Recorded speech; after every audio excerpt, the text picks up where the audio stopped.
Hey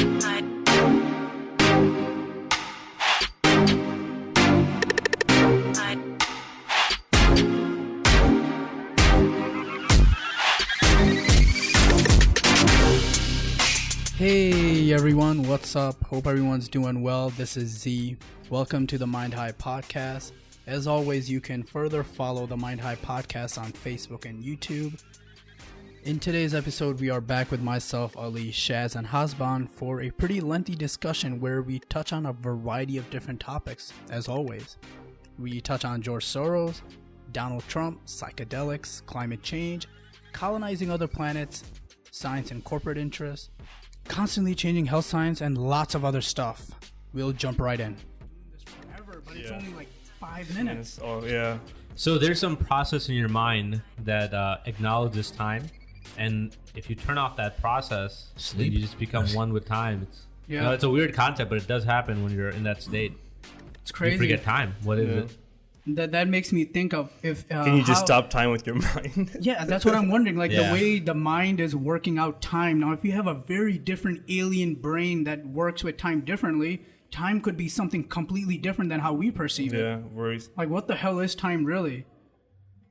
I don't know, man. So should I go into my what the fuck moment? Yes. Dude, damn, man. This whole thing was a build-up? This whole podcast was a build-up to this one story. Go ahead, Ali. One story. Take it away, man. Thank you. The light's on you, bro. And now with Ali.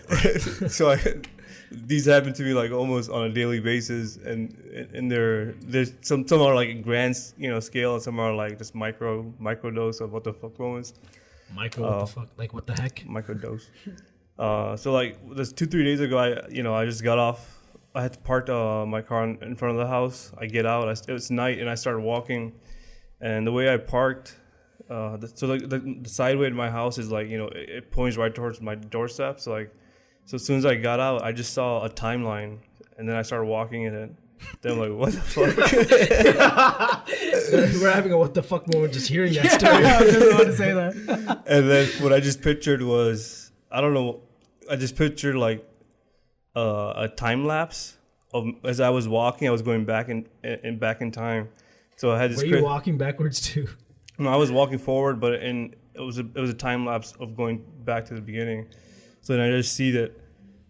I just stop and just picture myself in the universe, and I just feel like, I picture myself walking backwards into my car, going back to work, just reliving my life backwards, like in hyperspeed to my bird. Like I just flashes of all of my memories as a child, like different forms of ages coming until I'm like a kid, and then I'm gone. And I picture myself, my parents, and they're gone, and I keep going back and back.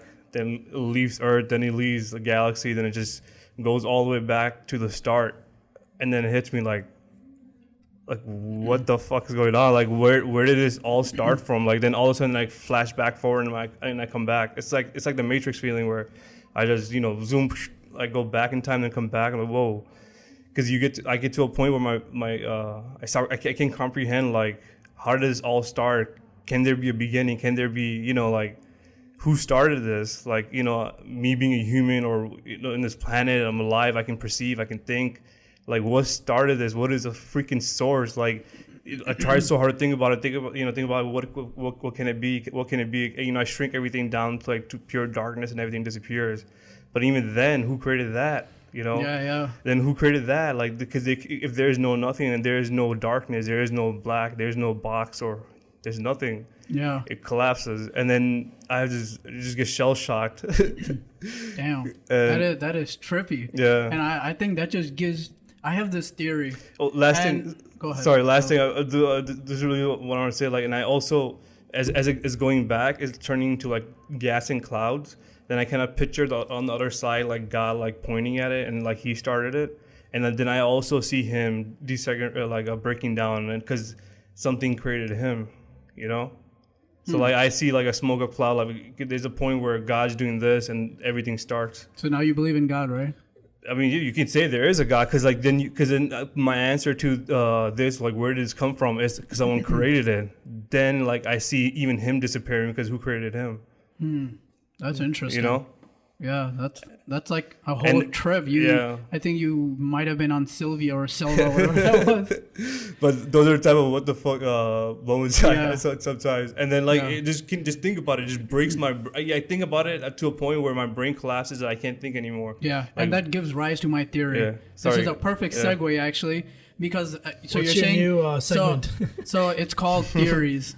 I don't know, theory time or something. I think okay, so right now you're saying when you think about these universal things and you can't really comprehend it and your brain almost feels like it's just gonna break if you focus too much. It's really hard, right? And even if you have like somebody smarter like Einstein, he understood a lot of the universe but still couldn't comprehend the entire thing, right? Of course, you can't. So I think the universe is we're like a bridge, right? And the universe is creating something that can fully understand itself, and we're not quite there. And it's gonna keep going until it gives birth to something that can look back at the universe and understand it fully, and that's God. And that will happen in the far future. We might be halfway there already. So we're gonna give birth to God and not the other way around? Yeah. Damn. The God is the universe trying to become self-aware in a way. So just like us, like human beings, we're born. But when you say, I'm sorry, but when you say God, that means you're the creator. What I mean is, well, I'm created. not saying. Well, I wouldn't say I'm the creator, but we are. It's like a line. We're all like on this journey towards God in a way. You get to God mode. You get to God mode. It would be something that's unrecognizable from us. It might be some completely different species, but we were part of that line. Just from like, that single-celled organism all the way to that. It's form. A trippy thought. So just like God. So just like God mode, like in any game, first all the things that you can do in the game are made, all the mechanics, and then God mode is you being perfect at all of them. So just like that, we are discovering all the mechanics in the world and we're creating solutions to these mechanics. So God will be the one who can do all the mechanics as efficiently, the most efficiently. Or understand it. It's a trippy thought. I'm just picturing like, something that starts from like dust and just going up, turning into God. So God is giving rise to God, in a sense, like, he has already been created, but he's creating himself first. Yeah. You know what I mean? Right. The other way I see it is that visualize this like cloud that's, it's like a cloud going up and coming back in. Yeah. And what is that? That's like an atom or a single-celled organism all the way to us, and then whatever comes way after us. So will God like mess up and then become a single atom again? Collapse? And also, which God came first? Oh my God.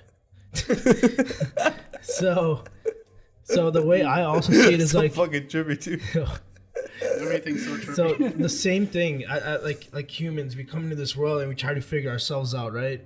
Similarly, is a universe a single entity, and the universe is trying to figure itself out through us? Exactly. So I think in the far, far future, there's going to be some being like us. It's going to look at itself, and then it's going to look at the universe, and it will have the ability to understand the entire universe that we don't right now. Yeah. It's like looking in the mirror and finally being like, I get it. Yeah, and it gets everything about the universe. It can understand anything. And that means at that point, it is the universe looking back at itself God completely. created God.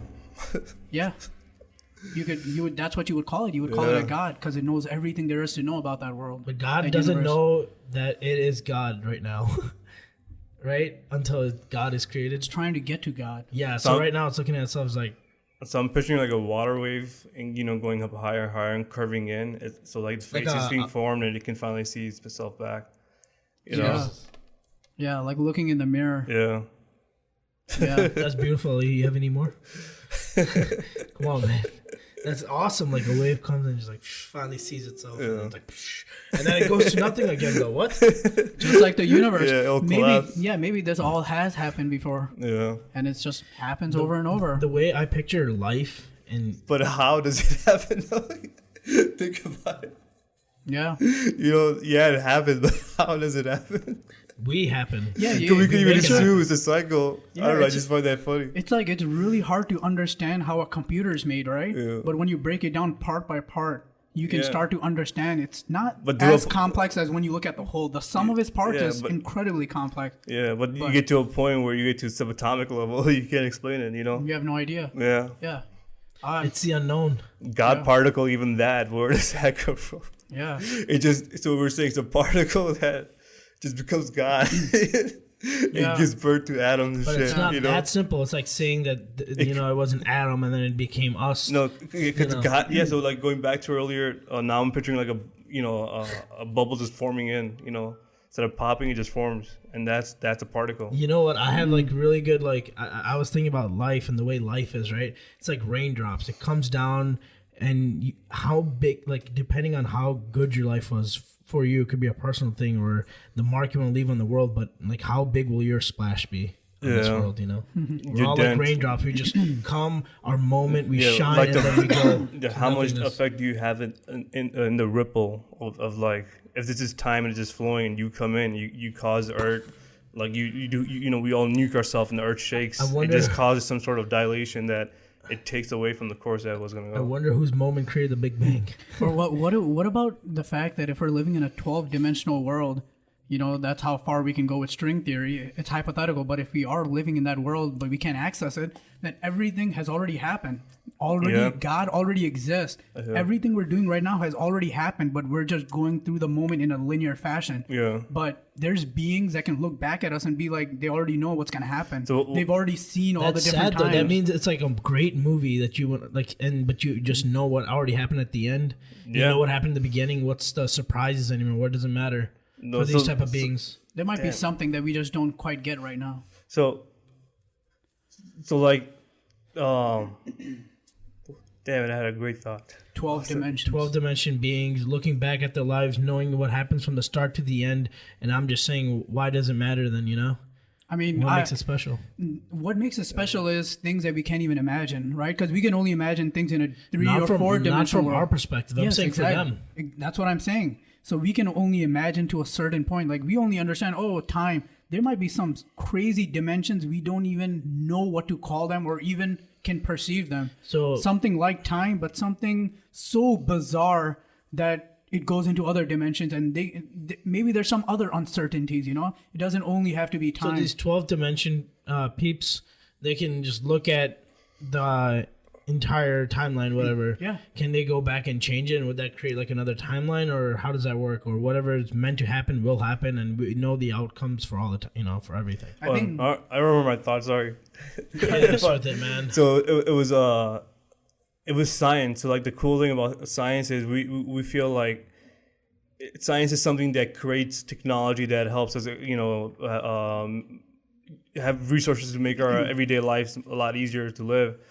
But the biggest thing that science is done for is to do predictions, and what is pretty much is studying the universe, understanding what the formula is. So 1 + 1 = 2, or if I come running, at 5 miles per hour, and you come running 5 miles per hour, and we do a clothesline, like if I can figure out the science of mathematics behind it, I can now use science to predict the outcome.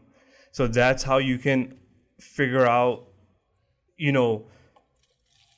by that logic, you can kind of predict what's going to happen, and also you can go backwards in time because it could be a cause and effect relationship. So if I'm playing baseball and the ball comes flying in and I hit it, if I can use the math and say if the ball's coming 80 miles per hour and I hit it with X amount of force, I can predict where the ball is going to land. But then I can also, once I know where the ball is going to land, I can also, if the ball comes flying, I could also measure backwards and see the speed that it came. Mm-hmm. So you can figure out where the ball originally came from. Or you can even go as far back as to know how much force you need to hit the ball to get it for like a grand slam home run. So like you can do science both to make predictions and also work his way backwards to say where this thing will cause it, what the cause was to know to control the future. Right. So like in that same way, you can work your way backwards theoretically and figure out the beginning of time itself. When you're doing that, are you being like a 4-dimension being because you're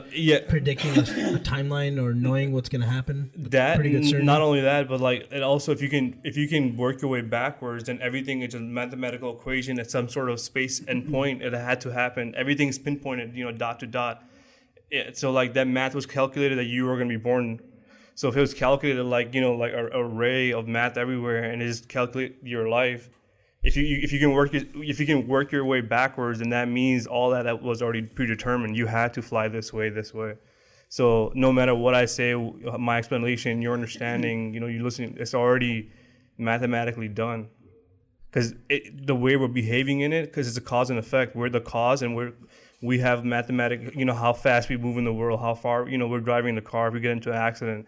So we already have this pathway kind of calculated, and then we can work our way backwards. And because of that, everything is already determined. Right, everything is determined. And I'm thinking about when we go on trips, how easy it is for our brain to kind of fool us into thinking like, hey, you've been in this time for a long time, not just 5 minutes, or that you can get some hallucinations and you can see things that aren't maybe not there. Yeah. So, I mean, how easy is it for the brain to trick you into thinking you're in control? Yeah. And that you do make your decisions. Yeah. That illusion of control that a lot of people talk about could be very real.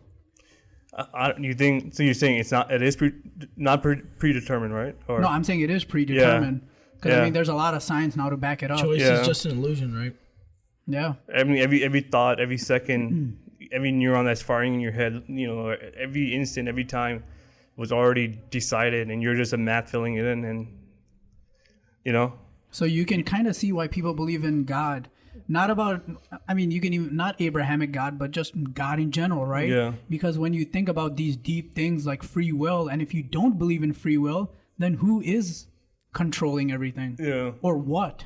Yeah. So would the equation just be like what you're doing in life? That would take part as like a variable. Depending on what you do, the equation's going to be like this, or it's just one equation. It's already solved on no variables. Yeah, it's solved, but all the other ones are solved too, So depending on the variable, if you go and do this versus this, or this is what you're going to do. But even that is solved, yeah. So it's not like if you do this, it's going to be this. If you do that, it's going to do that. It's actually like you're going to do this, you're going to do this, you're going to do this. Yeah, it's already done. The dice was rolled and everything just rolled. That's it. So there's no free will. Everything's predetermined. Nothing matters. Like, I mean, you can go into a trip, right? And be completely sure about yourself. Yeah. And I'm bringing this up because I was just listening to Joe Rogan talk about that, and he was talking about psychedelics, and he's like, you can go into a trip being completely sure that you're not going to die. Yeah. But every time you feel like you're going to die, there's always that moment where you're terrified. Yeah. And he goes on to talk about that if somebody, like like that Ari Schaefer one, right? Mm-hmm. If some idiot who doesn't know about psychedelics yells out, hey, is he dead? Just joking around. Yeah. You can hear that and you will believe that you are dying. Oh, shit. Now, I want to know, like, off psychedelics, we think we're in control. We completely feel like we're in control. Yeah. But our brain can trick us if the chemical balance is a different way. What if just nature wants us to be this way?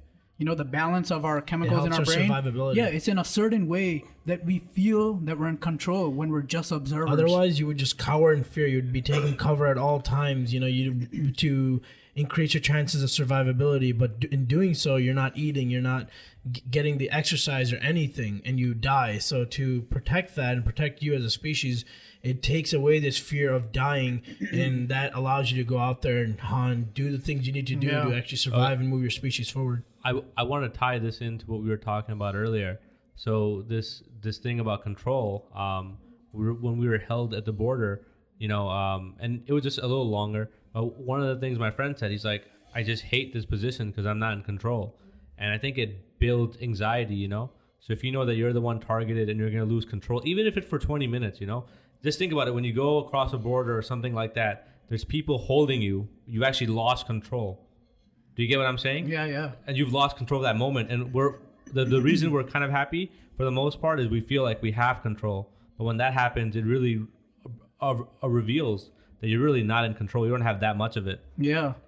What if that feeling of being and it gives you anxiety? It does, yeah, right? Like you have it for now. You have control for now. Like right now we have it, but if somebody took it away, it's not hard, But two guys with guns came in here. What control do we have there? Exactly. How much control do we really have? My heart can just stop beating. How much control do I really have? I can't take it. Yeah, and I mean, he passes out. I think how Ali put it one time really scared me. I think it was we're all tripping and he was talking about his brain, and I thought he was having an okay trip, but he mentioned that I think this was during the boxing match, if you remember. It was just us three. Yeah. And he was just explaining it, and I thought it was really cool how he explained it. He was like, I was thinking about my brain, and I was thinking that, it's really being put in under a lot of pressure, and how on basically when you're tripping that you really focus on one thing. And he was like, what if my brain focuses on one thing too hard and it hits like a blue screen, and like an error, and it just resets, and I just go unconscious for a second. I don't know. It just really got to me. I was like, you are putting your brain under extreme conditions. So if you think about your brain like a computer, and then it might reboot. There must be some like self-correcting way to get you. That dude was tripping. So like old calculators, I remember you would do like 9 times 9 equals, and you would keep hitting equals, and it would multiply itself. Eventually, you'll get to a point where it says error or whatever. So that's very true. You keep asking yourself a question: what color is this laptop? It's black. Why is it black? Why? You keep hitting equal. Eventually, you're gonna come to a point where your mind can't even comprehend it. Boom, you're dying. That is a real fear, because there's so many stories about people that did acid, right? Yeah. And they did so much. They come back. Dose. Yeah, they come back and they're not the same. It takes them months to come back to reality. So I have an insane story about that. But however, most of these people that have, so if you let yourself go, right? Yeah. Say you let yourself go and let that trip take you wherever it takes you. Okay, the people that don't return to normal are people that already have underlying issues. Yeah. So that's how it's usually been. But even then, it's kind of scary, right? Because we don't have the research because it's not legal. Yeah. So is that the straw that broke the camel's back, or this was always going to happen, and this just increased the likelihood of it? Well, there is some danger, and I think that you have to honestly assess that. We are okay with danger in small doses. We do a lot of things in life that have some kind of danger. You have to measure that against the pros. And you also have to like evaluate who you are as a person, and then how you would react. I think at any point you got to be willing to do whatever you're doing. Yeah. You got to be comfortable with letting yourself go or whatever it is. You shouldn't just do it, right? I just find it so interesting though that we're always trying to change our consciousness. Whatever drug it is, it just seems like we're trying to get out of it. By letting go, you're saying let it go, figure it, do his thing, right? Let's see that's where it takes you. Not like I don't want someone to perceive like letting go like shutting off or something. But live on.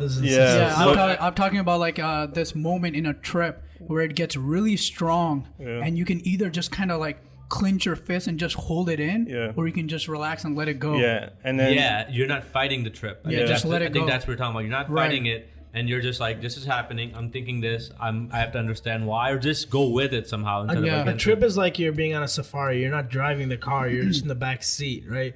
So if it's turning this way, you're like, no, go right, and no, we gotta go on this route. Yeah. You just let it go, man. Yeah, but when I do let it go, the pressure builds up. It just keeps building up. Because it gets so For me, it's like the wave keeps getting bigger and bigger. It's like a tsunami wave, and I'm like, oh crap. I feel like that pressure you're talking about, I think me and Z have spoken about this, that when you do get over it, you go into this mode of bliss. Yeah, I've had that. Letting go for me has been, holy shit. I went to that point of bliss where you really let go. It's incredible. I felt like I was an atom or something. The most blissful moment I've ever had was me having a bad trip, surviving it, which you always do, coming back out of it and being like, oh man, let's do it again.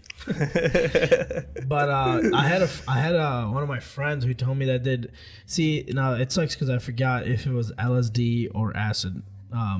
It's one of the two that he did, and apparently he did too much because he took some and he was like, I don't feel shit. And like Joe Rogan says, that's the most dangerous thing you're going to hear from someone. I'm going to take another one. Take another one. And now you're on like McKenna dose and shit. Yeah. But apparently he was messed up for a while after that. Like he didn't know how to use a bathroom, he said. And he would have his sister take him everywhere, and he just forgot how to be a part of society. Like it was a pretty bad effect, if you don't remember how to use a bathroom. Yeah. But I don't know how much that is just exaggerated. That just sounds a little too exaggerated. I don't think it's exaggerated. There's too many stories about that. I think the problem is using it the wrong way. Like you can eat shitty food, overeat, and feel like shit. So when you're doing a psychedelic, you gotta also respect it and do the proper dose, and not be like, I just took some. But of course, that comes from experience too, right? Oh, I don't feel shit.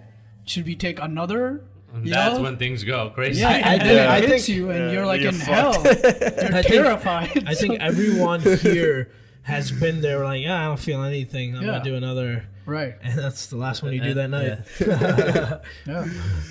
It's fun though, man. It's fun. You know, your brain is set up a certain way. It's wired a certain way. You think a certain way. Some of these psychedelics and drugs, man, just letting them kind of alter that, and you see the world from a different perspective. They say that, you know, if you have a problem in this world, in life, and whatever, in business, and you look at it, I can't figure it out. You always take it to a second person. Hey, what's your take on this? For a different perspective. Now you yourself can have a different perspective just by taking one of these enhancers, these techs. Yeah. And they're awesome. Man, this makes me want to do it right now. Sheet. All the time. So I think the best way to put it is just a tool. It depends how you use that tool. Yeah. For me, like, it helps me. Don't abuse it, right? Yeah. I like that, man. It helps me understand, like, not only what I'm made of, like how, like, sometimes gets that trip, you know, like you feel time, you feel the universe that created you. You feel like you're part of it all. You all are interconnected. You know, like you are the universe. You know, because the universe made you. The most important part for me, it's like a wave, and all the things that made you are just going together, and they're. And I think the most important thing hold on, just the most important thing for me is things that you can't even put into word, but we all know. The experience that we go through, things that you can't put into words, is just being in this place. That's in this room still, but it's somewhere else. Yeah, beautiful. And you can't put it into words. You have to try it to kind of get there. Do you know who else I've heard talk like that? People who are religious. Yeah. Isn't that strange? I just always find that so strange. Yeah. Right.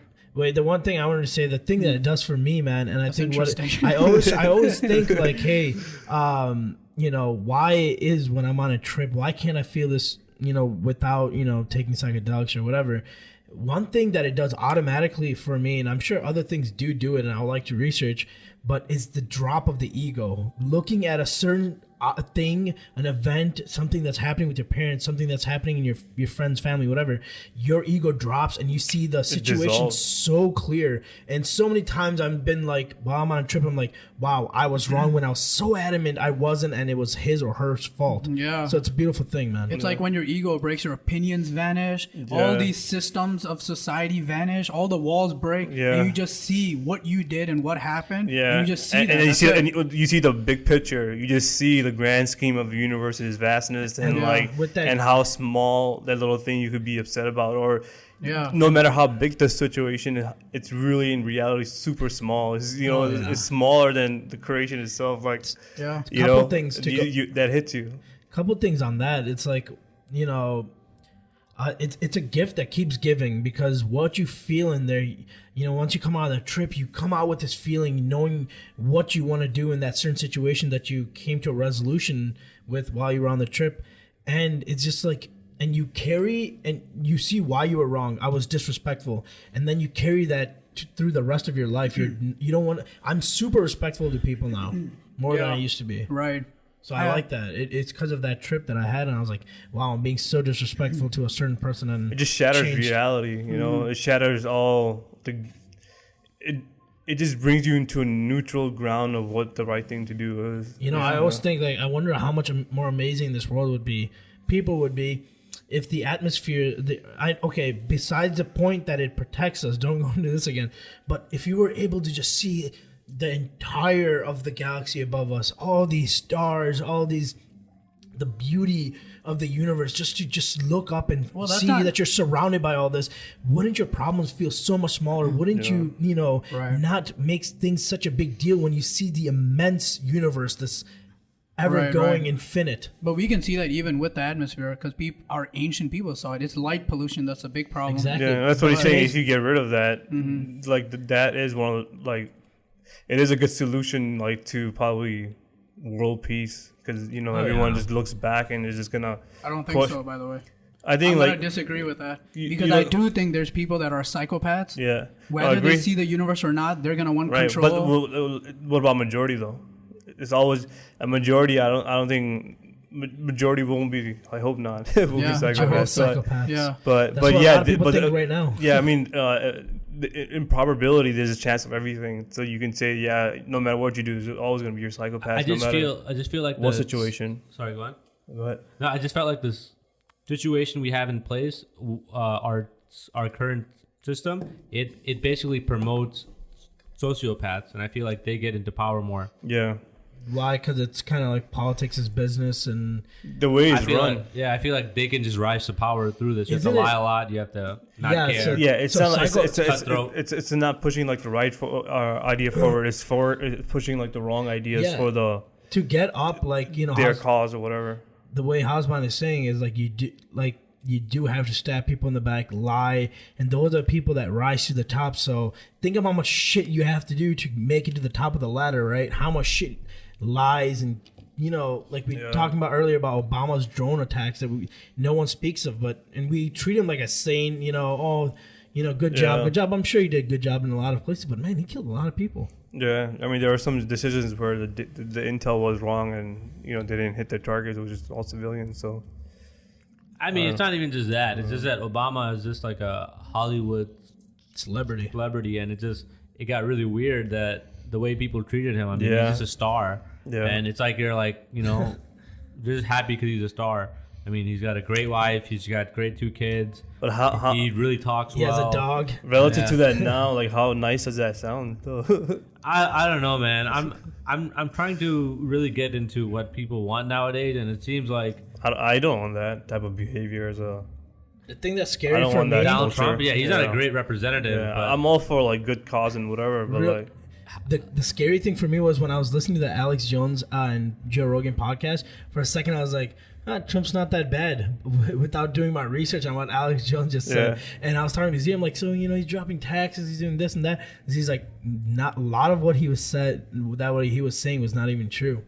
And he was cutting and pasting. I didn't get a chance to look at that, but that's yeah. Well, I do have to trust Joe Rogan a little bit on this one. I thought you just said he's not Rogan. crazy. Yeah, sorry, Joe Rogan. So I was gonna tell you guys about a documentary I saw. I was on Reddit and I was looking at like the top documentaries because I want to watch something really good. And the one that showed up was one about Hollywood and pedophilia. Yeah. So I saw the documentary. And then Alex Jones was talking about the same thing, pedophilia. Where'd you watch it? Silence? Something Silence? Yeah, I can actually look it up right now, too. Where'd you watch it? Because I know it didn't air. Well, I found it on, like, Reddit, on documentaries. If you go to, like, the top documentary that's most, Alex, if you organize it that way. Alex Jones said that Obama was bisexual. Sure, why is that hard to believe? I mean... It's not a big deal. Yeah, it's not. The thing is, I guess I'm just really naive, right? I had no idea that pedophilia was such a big problem. It seems like there's a lot of people that are huge pedophiles, and the funniest part of the Alex Jones podcast was where he talked about how they got control of artificial intelligence. He's like, how did the pedophiles get all the AI? How did they get a hold of the artificial intelligence? They're like, it was just which one? Yeah, I didn't finish that. An open secret. Okay. Yeah, so I didn't finish the Alex Jones podcast. It got a little like nutty, and I think we were on the road or something. Mm-hmm.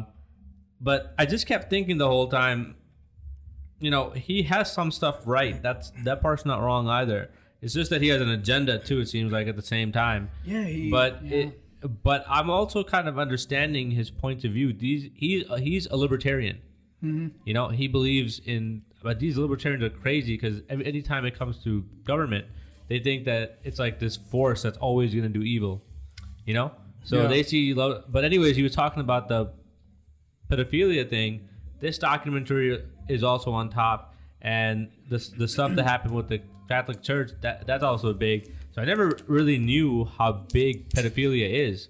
Like now you're seeing signs of it everywhere. The Alex Jones podcast, this documentary about Hollywood. I also read something else about like how, and these are people that are actually working in like Hollywood right now. So anyways, I just didn't know, I guess. And then you get into the government, high-ranking officials in government. So this is a pretty crazy like TV show plot. Like a bunch of pedophiles have gotten into, into office and into powers of position, and they prey on little kids and shit. Yeah, and then they get control of artificial intelligence somehow. I didn't hear that part, but really, he said that. He said that they have control over. He was going into like some, I don't know what to call it other than crazy hypotheticals, and he was talking about how these pedophiles, apparently the ones he knows about, talk to them, and they say that they're getting they're being controlled by outside dimensional beings, vampires or something like that. Yeah, vampires, like some beings from other dimensions, and that are forcing them to be pedophiles. Yeah. Not vampires. It was like mental because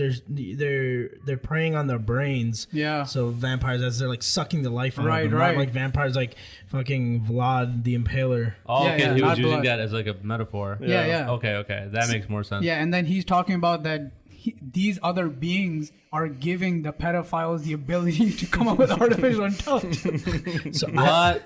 So I have a new segment, I don't guys. know, man. It might be Guys. true, but it's hilarious. I have a new segment. So Joe Rogan on the podcast, he's like, wait, what the fuck? He's like, wait. And then Alex Jones just keeps on going. He's like, hold on. How did the pedophiles get control of artificial intelligence? What did he say? Do you His remember? questions were hilarious. I don't know what he said. He always stopped him and asked like a funny ass question, but like a Yeah. legit question. Like Yeah, you yeah. can just be just rambling shit. Yeah, Like, yeah. You know who I didn't like on that podcast? Eddie Bravo. He was so Annoying. so he mentioned it in the new podcast that he was just being annoying. Yeah. That he got really high and he had some agenda that he wanted to push.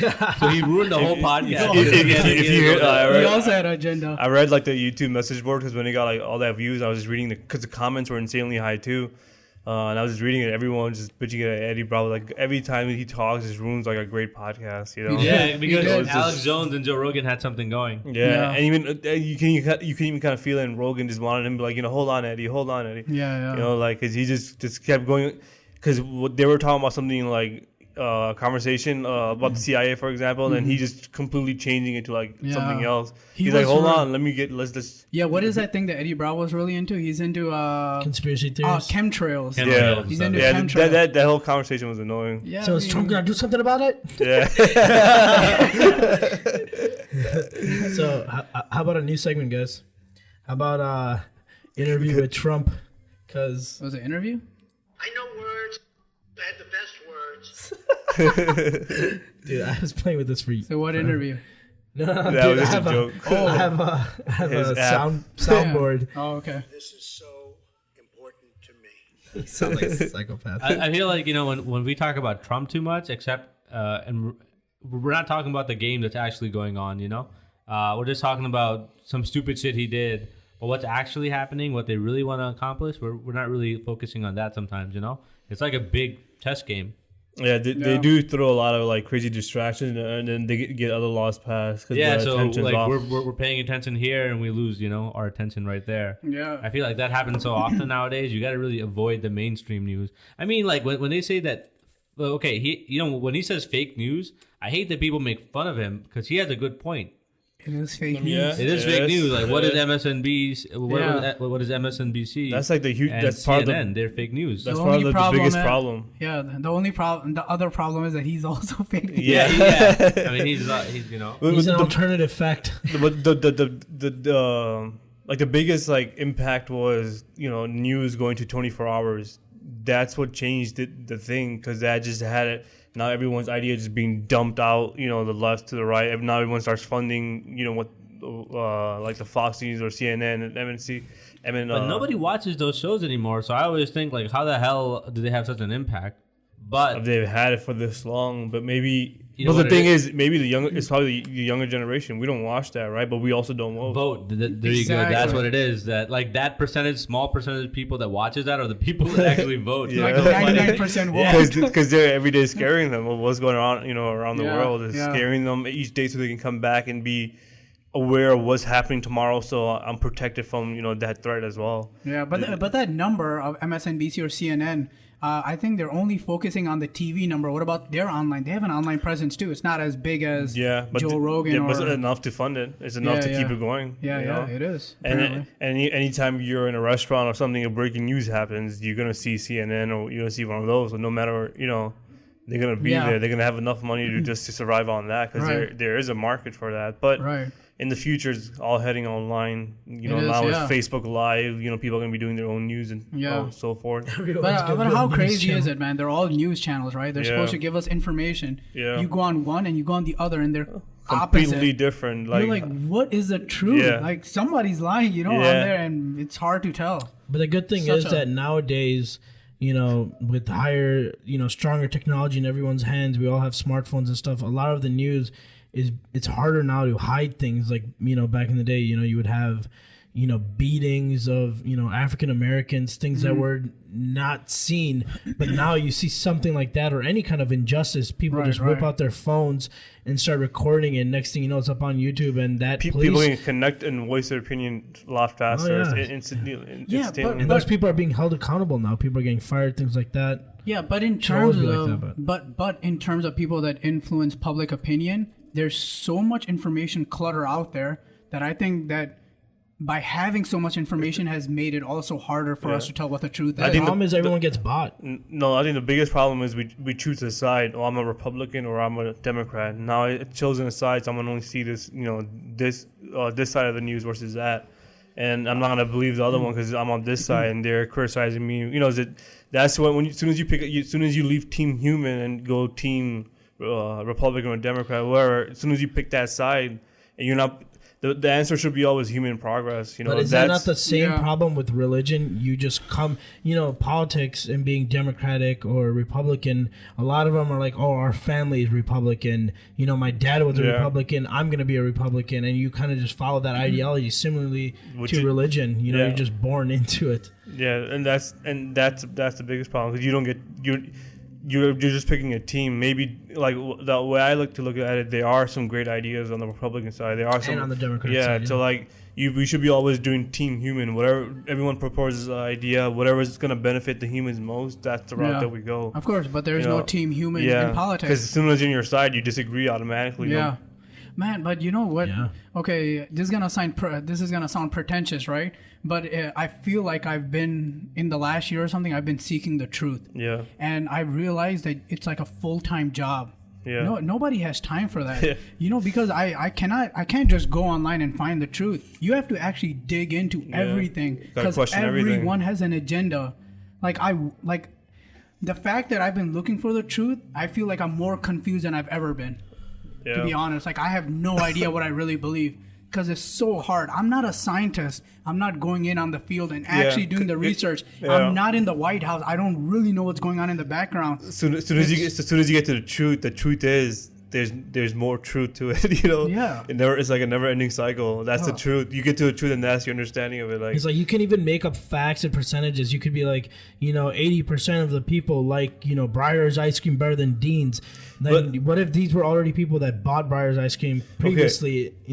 So like I'm just thinking about how do you pick these numbers of people? Right. I'm just thinking about like an example, right? So like how do you fix that? So you would have to pay more. You would have to all stand in a circle, and let's just say we can use we can say physics for example.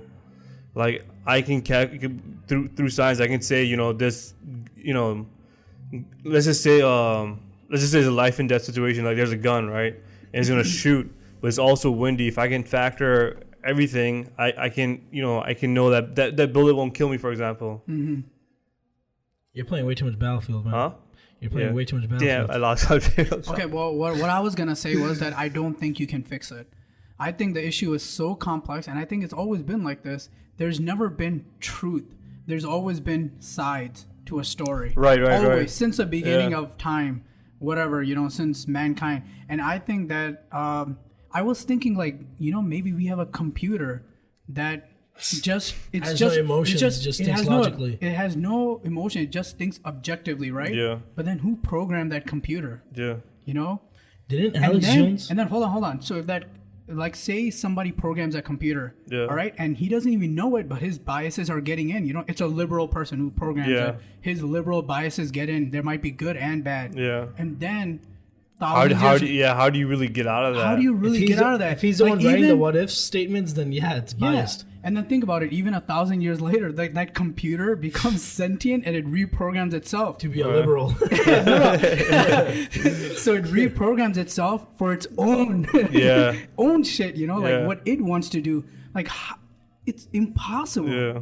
Damn, we went like pretty deep. Like I'm just visualizing each layer, just describing it. A computer is gonna have to make that computer.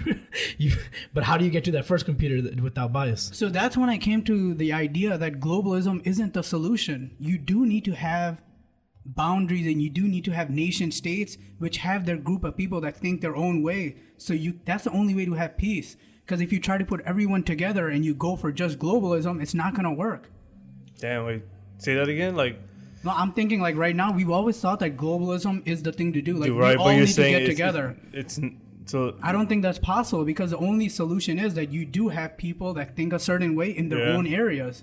That way there's no civil unrest. Because if you try to bring everyone together, everyone thinks differently. Damn. You know, there's no way to put it all together. That's depressing. There's no utopia is what I'm saying. We talked about like we kind of both feel that there isn't any, but like describing that situation is like, wow. It makes sense. Because you know these sides will never agree. One side is always going to see no matter what fact or evidence you put forth, there's going to be a limit. And then anytime those two meet, there's chances of chaos and destruction. But if you just put borders on them and let them think whatever that the higher thinking is, and let it be, let us take its own course. Right. Wait. Say that part again. So segment the people that believe different things. Yeah. Okay, so isn't that what's happening right now? We have different countries. No, that's exactly what he's saying. Technically, Muslims believe, or back when there were the Crusades, Christians believed there should be Christianity, Muslims believed there should be Islam, and they were just fighting over that difference. Anything that makes a difference with you is stupid. Yeah. If you can make it affect you, but there's a side that doesn't feel that way, right? So no matter what you do, those two options will always be there. And then like the fact that people fight over different teams, can those coexist? The Cardinals won, the hell with the Cubs, and then they're fighting and shit. We can say we're fighting for the truth, and we're an anti-Trump, and they're saying they're fighting for the truth, and they're pro-Trump, and they feel the same passionate way, the same way that you feel this is the truth, and they're looking at you, you're looking at them like you're so stupid, this is the truth. They're looking at you the same way. So if math is the only thing that I'll just say 1 + 1 = 2, and that's it. I almost messed that up. 1 + 1 = 2, and that's all it is. Do we need to somehow create equations for everything, or can there be bias in math? No. So like there has to be, I guess, like in a logical sense, say those brains are programmed differently. They don't see the same reality. If someone is arguing 1 + 1 = 5, whatever, or 3, and if he's, but then we talked about it before our trip, so maybe that person is right. Yeah. Let's say like maybe all 99% of the people are wrong, that 1% was right. Yeah, in their subjective universe, they're completely right. Yeah. A Trump supporter, for instance, who's seeing a completely different side than us, thinks he's completely right and that we're so wrong. Like how, just like we're thinking, how could they think that way? They're thinking exactly the same about us. The problem with that is we keep thinking that they're racist, but most of them are just saying that just Hillary was just so crooked, and she wasn't she a warmonger too? Hillary is crooked as hell, and so, we just ignore that. But so many people just read on Facebook. The first couple people that are cool are saying, "Oh, Trump this and that," and then you're like, "Oh, I want to be cool," and you just go without fucking thinking about it for yourself, and you're just going on shooting what your like-minded, your friends are saying. You don't even think about it yourself. You just take what's on Facebook. But he does say some insane stuff. Like he's the first one that's really doing this. So he said some insane stuff. Hillary Clinton did some insane things. Yeah, right. Yeah, the biggest problem I have with Trump, and even though I think some of his ideas are actually good, the biggest problem I have with him is that he's created this divide, right, in America. And that's what's wrong. And he doesn't have a solution. Yeah. Maybe if he had a solution, it would have been better. But he just created the divide, and it's just there now. Everyone's hating on each other. So that's not a good situation at all. So this is where the truth for me starts going. If anyone is willing to put their power over the good, then you can't follow that way of the truth. One really important thing, but at the same time, I think Clinton's even worse. Yeah, okay, that's fine. I agree. The one thing that's insane, and this kind of just shows you and epitomizes the fact that this whole thing has been a divide. Is like when people there's so many videos where white people would just look at like let's say for instance a Muslim or Mexican, he would just yo Trump right in their face as if it was a fuck you. If you can use Trump equals the same way you use fuck you to a person, that's a problem, because Tito Ortiz, a bunch of people were booing him and he was like Trump.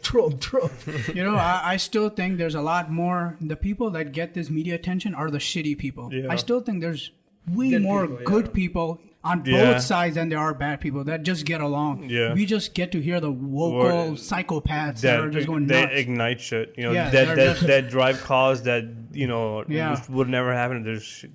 Like the one video you shared with the guy And just in the middle of a rally and he's just flicking people off. I don't know, man. I mean, those guys could be on both sides. One could be sponsored by Michael Soros. That's his name, right? Yeah. George Soros. George man. Soros. Michael Soros. Sorry, Michael Jordan. Michael Soros. I mean, Joris. you have these people. I mean, we know you Kim have. Jong-un. We know that we have professional protesters, right? That go and they start causing violence. That's a real thing. In Japan, there's people you pay and they'll come and mourn at funerals for you. Yes. So everyone else can just chill. How weird is that? They'll just cry, so you can just go to the buffet and be like, Dude, all right, cool. There's Japan someone. always has something really cool that we just can't understand. Dude, Japan is on another level. If you watch their anime, they are constantly tripping somehow. I don't know how, but they are. Anime is life. Man. Yeah, I mean, I didn't understand. I remember I was telling you I'm tired of watching just English media or English, films and stuff. And I started watching British?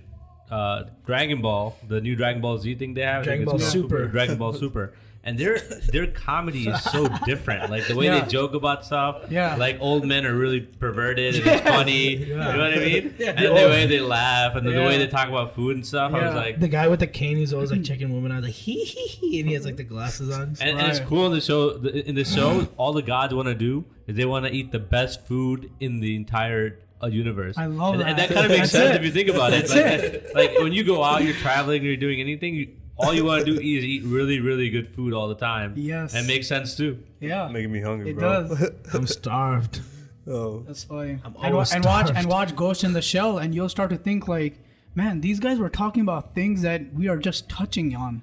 Listen to In them. the 90s and 80s, they were Yeah, far ahead of their ahead, time. man. They were. The brains are calculators. I feel like they're the extrapolated, computers. right? They're just exponentially getting there faster. We're just catching on to that way of thinking. What word did Hasbun just use? I said they just okay, so someone that's smart, like what can they really do? They can like extrapolate something. Oh, shit. You know what I mean? They can like take one situation and take it to the end. Damn, son, use that word in another sentence, bro. I just did. I just used it in a sentence. That was Yeah. beautiful, Yeah. man. I said the sentence with the word. Trap your light. I like that. Good shit. Word of the day. New But- segment by Hasbun. No, but like what you were saying. Sorry, I kind of lost my train of thought. You were saying something. Sorry, bro. I lost my train of thought too. Something about extrapolating. No, like once you get to since their brain is probably a lot I was like a lot more. Wait, hold on, man. I'm gonna lose it again. Oh yeah, you were just saying. So okay, If they can think, if their brain's more involved, okay. if thinking that Should I they keep going with this point, or should I just stop? The music is just so profound, man. It's so others can't hear so it. much pressure when you talk. We have music in the background, and sometimes it gets weird. It's good and bad because Dude. sometimes it makes me want to talk, but sometimes it makes me not want to talk. So when it gets really I just intense, filtered it out, man. When it gets really intense like that, I'm always like, man, I gotta say something really profound with the music. Sometimes I don't hit the mark, and I'm like, shit. I go into like a timeout. The most profound thing, It will be right now. That was so. The Christopher Ryan podcast is very profound because His podcasts are always good. it was really good, and he was talking I about don't know somebody who who that is. tripped, some psychologist. He's writer, hippie. He wrote and a book called Sex at Dawn. there you go. Okay. Yeah, what I said, Sex and- psychologist. Psychological. Psychologist. Go on though. No, what I was Psychobellin. saying was, so he was. They were talking a lot about psychedelics, and he was talking about one of his friends who had a trip. This might have been Joe Rogan who said it. I don't know if it was him or Christopher Ryan. correct, yeah, I remember this. But he said that some guy for like 5 minutes. So Joe Rogan is sitting there. He's done the same amount, but he's not really tripping. But his friend is tripping balls. Like he is having the trip of his life, like right next to him. And then he comes back, and the only thing he says is that life eats life. Life is Life life. eats Life equals life. Yeah, life eats life. life, and then that life eats more life, and then it Life, just keeps life, eating life, itself, life, and that's what life. life is. He's like, that's what he came back with. What about the one part where what was his That's name? awesome. What was that guy's name? The life equals life. Life eats Doug life. Stanhope. But oh my god! But you know what he's saying though, right? Like Yeah, Like, it makes literally- perfect sense. It's true. No, I just had like a visual effect, like we're living things eating other living things and like so forth.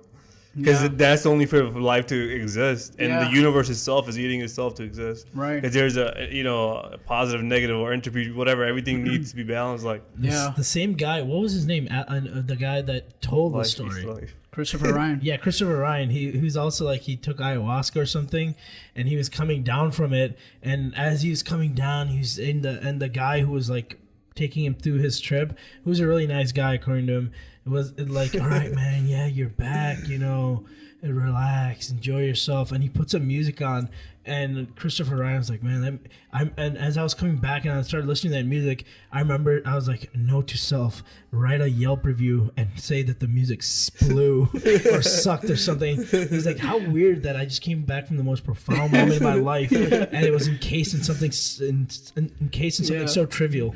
And Joe Rogan is like, yeah, that's a very weird way of thinking. It's a weird way of thinking. I remember to write a Yelp review. Something so profound. Yeah, dude. Music sucked. I don't know why this makes me want to take a trip right now so bad. Good thing you say that. Here you go. Yeah. Oh, what's that under the table? Osbach just looked at me. No, sorry. No, I don't know.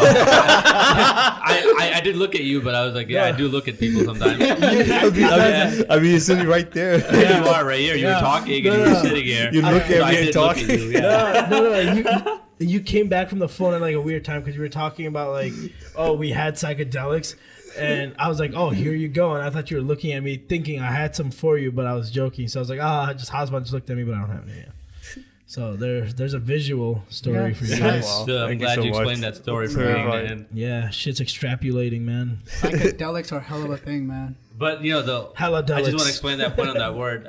It's just that it's crazy how people in the 90s could extrapolate that far because... There you go. Nice. I won't use that word. Nice. It's the only word that perfectly... 10 out of 10 used. Describes it. Yeah.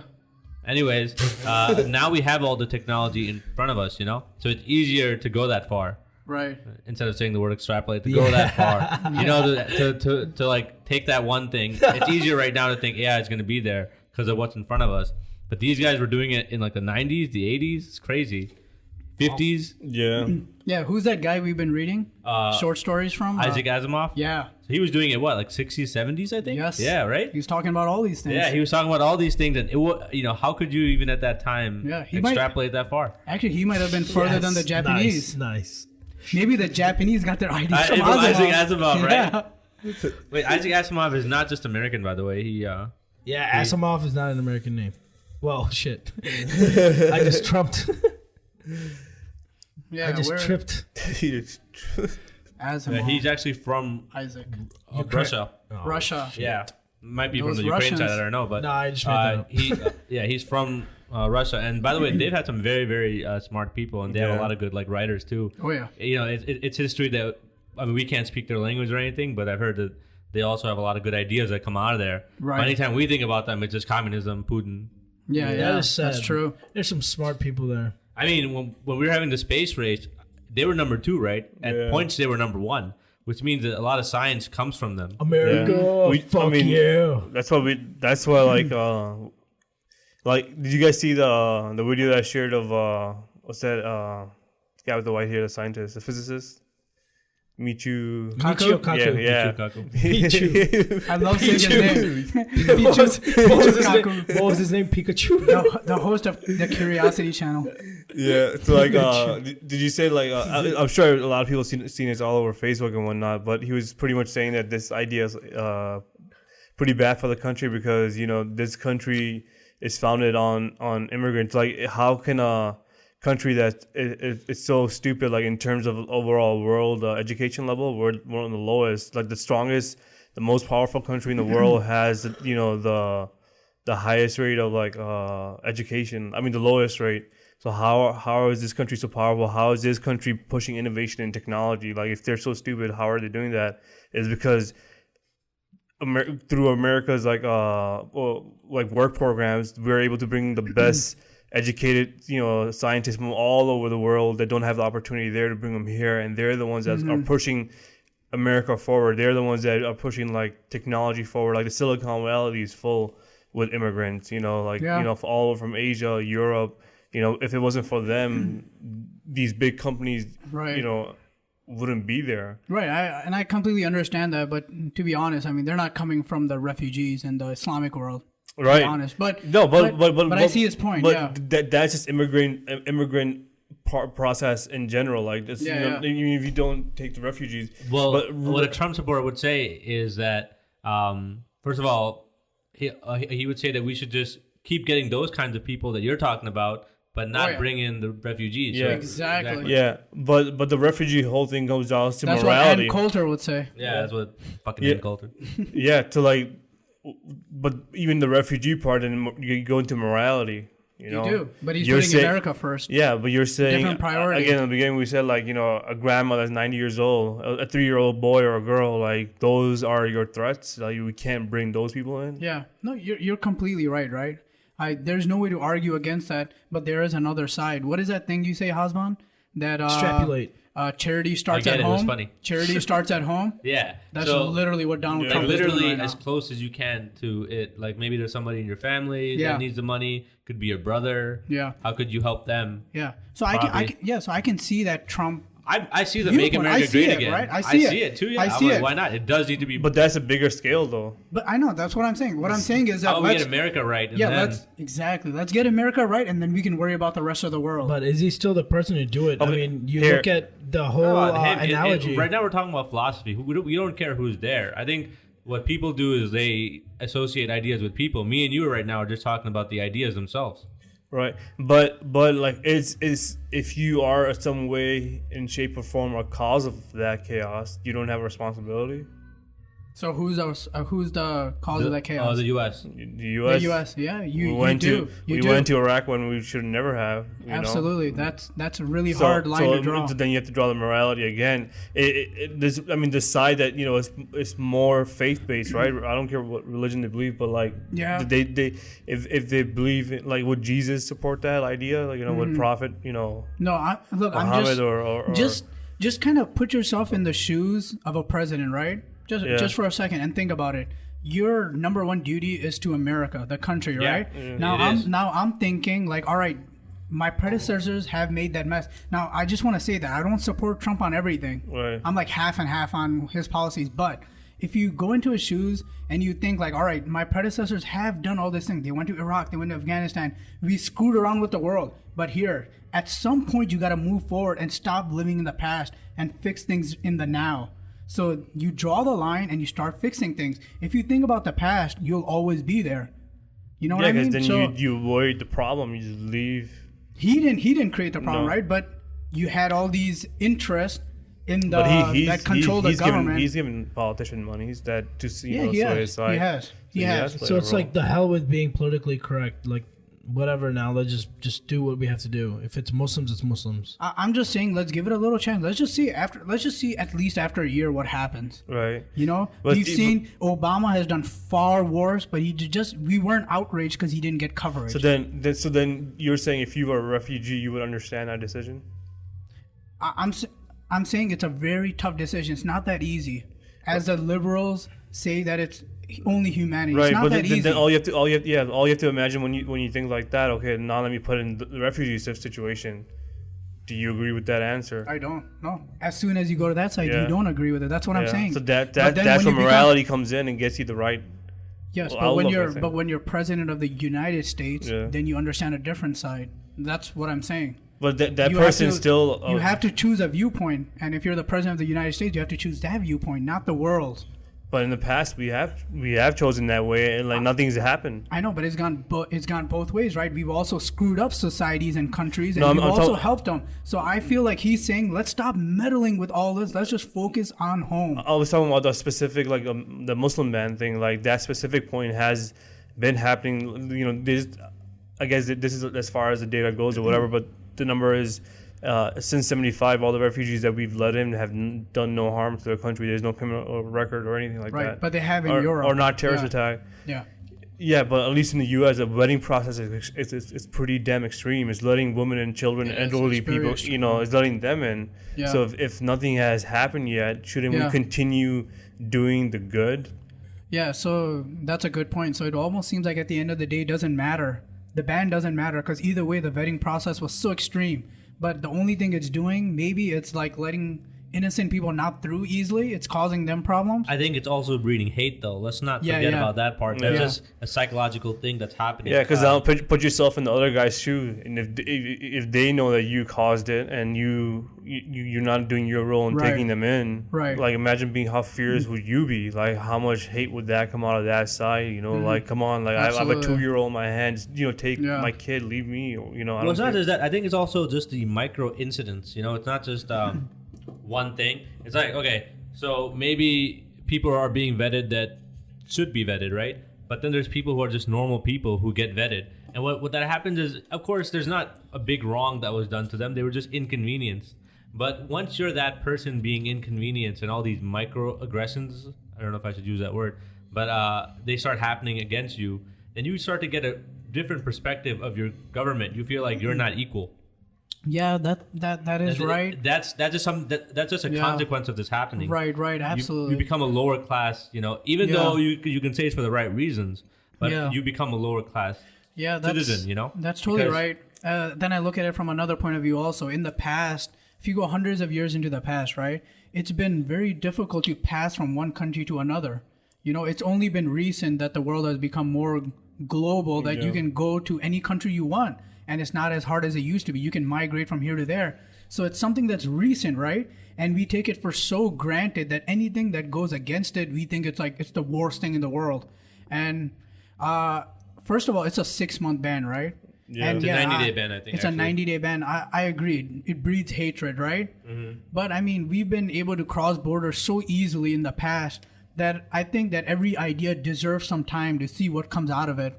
And that we've always been trying to be politically correct. Let's just give if we've given other crazy things a chance, why not give this a chance? I'm with you on that. There's nothing wrong with it in that sense. So if you can understand both sides of it, and I think we can speak about, at least in general, about both sides.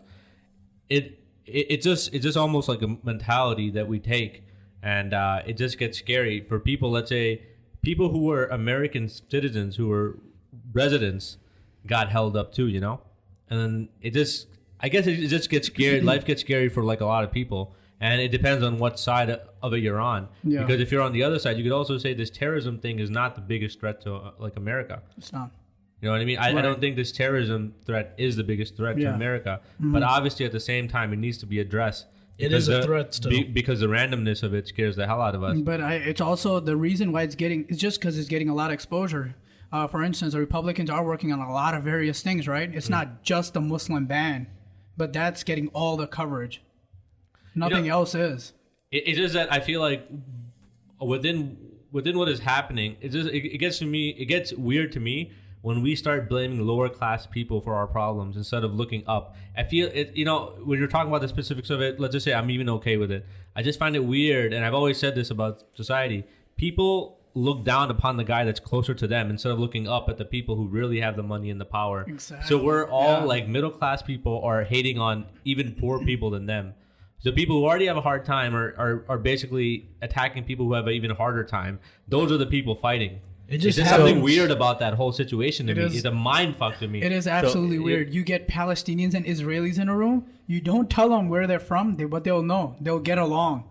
It's the politicians, the people in power that create the divide. So when the media creates that divide too. Yeah. So like when you come to this decision, then right, if you just think out the logic form, what you're saying is like at a certain point, if you think like that you know we can only take so many refugees. We can only do, you know, so if it gets to a point where we say let's do like a 6 months ban, you have kind of already decided that this thing is gonna like,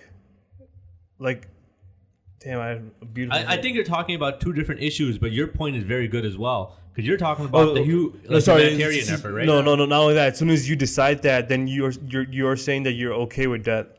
You're okay with the equation that the universe is offered or the nature is offered, that there is some people gonna die, and you've decided now that, you know, by not letting these refugees in, yes, there are a few people gonna die from the decision. So I've made a moral I made like a decision now that this is where I've decided that few people have to die for this normality to exist. So you made that philosophical decision. Yes, if I'm president of the United States. Not even the United States, or even if you voted for Trump. Like I'm saying, if you even voted for Trump, you're saying, I do agree with the ban. Not really. I don't think so. I mean, just because you voted for Trump doesn't mean you're okay with the ban. Yeah, you're saying there's not one person that thinks that. No, I'm saying there's a lot of. I'm sure there's a lot of people that voted for Trump that don't agree with the ban. No, I agree, right? but there are some that did, right? Yeah. So there are a lot of people that voted just for that reason as well. Yes. I'm saying so those people have decided that it's okay. But this decision, I understand the consequences of people dying.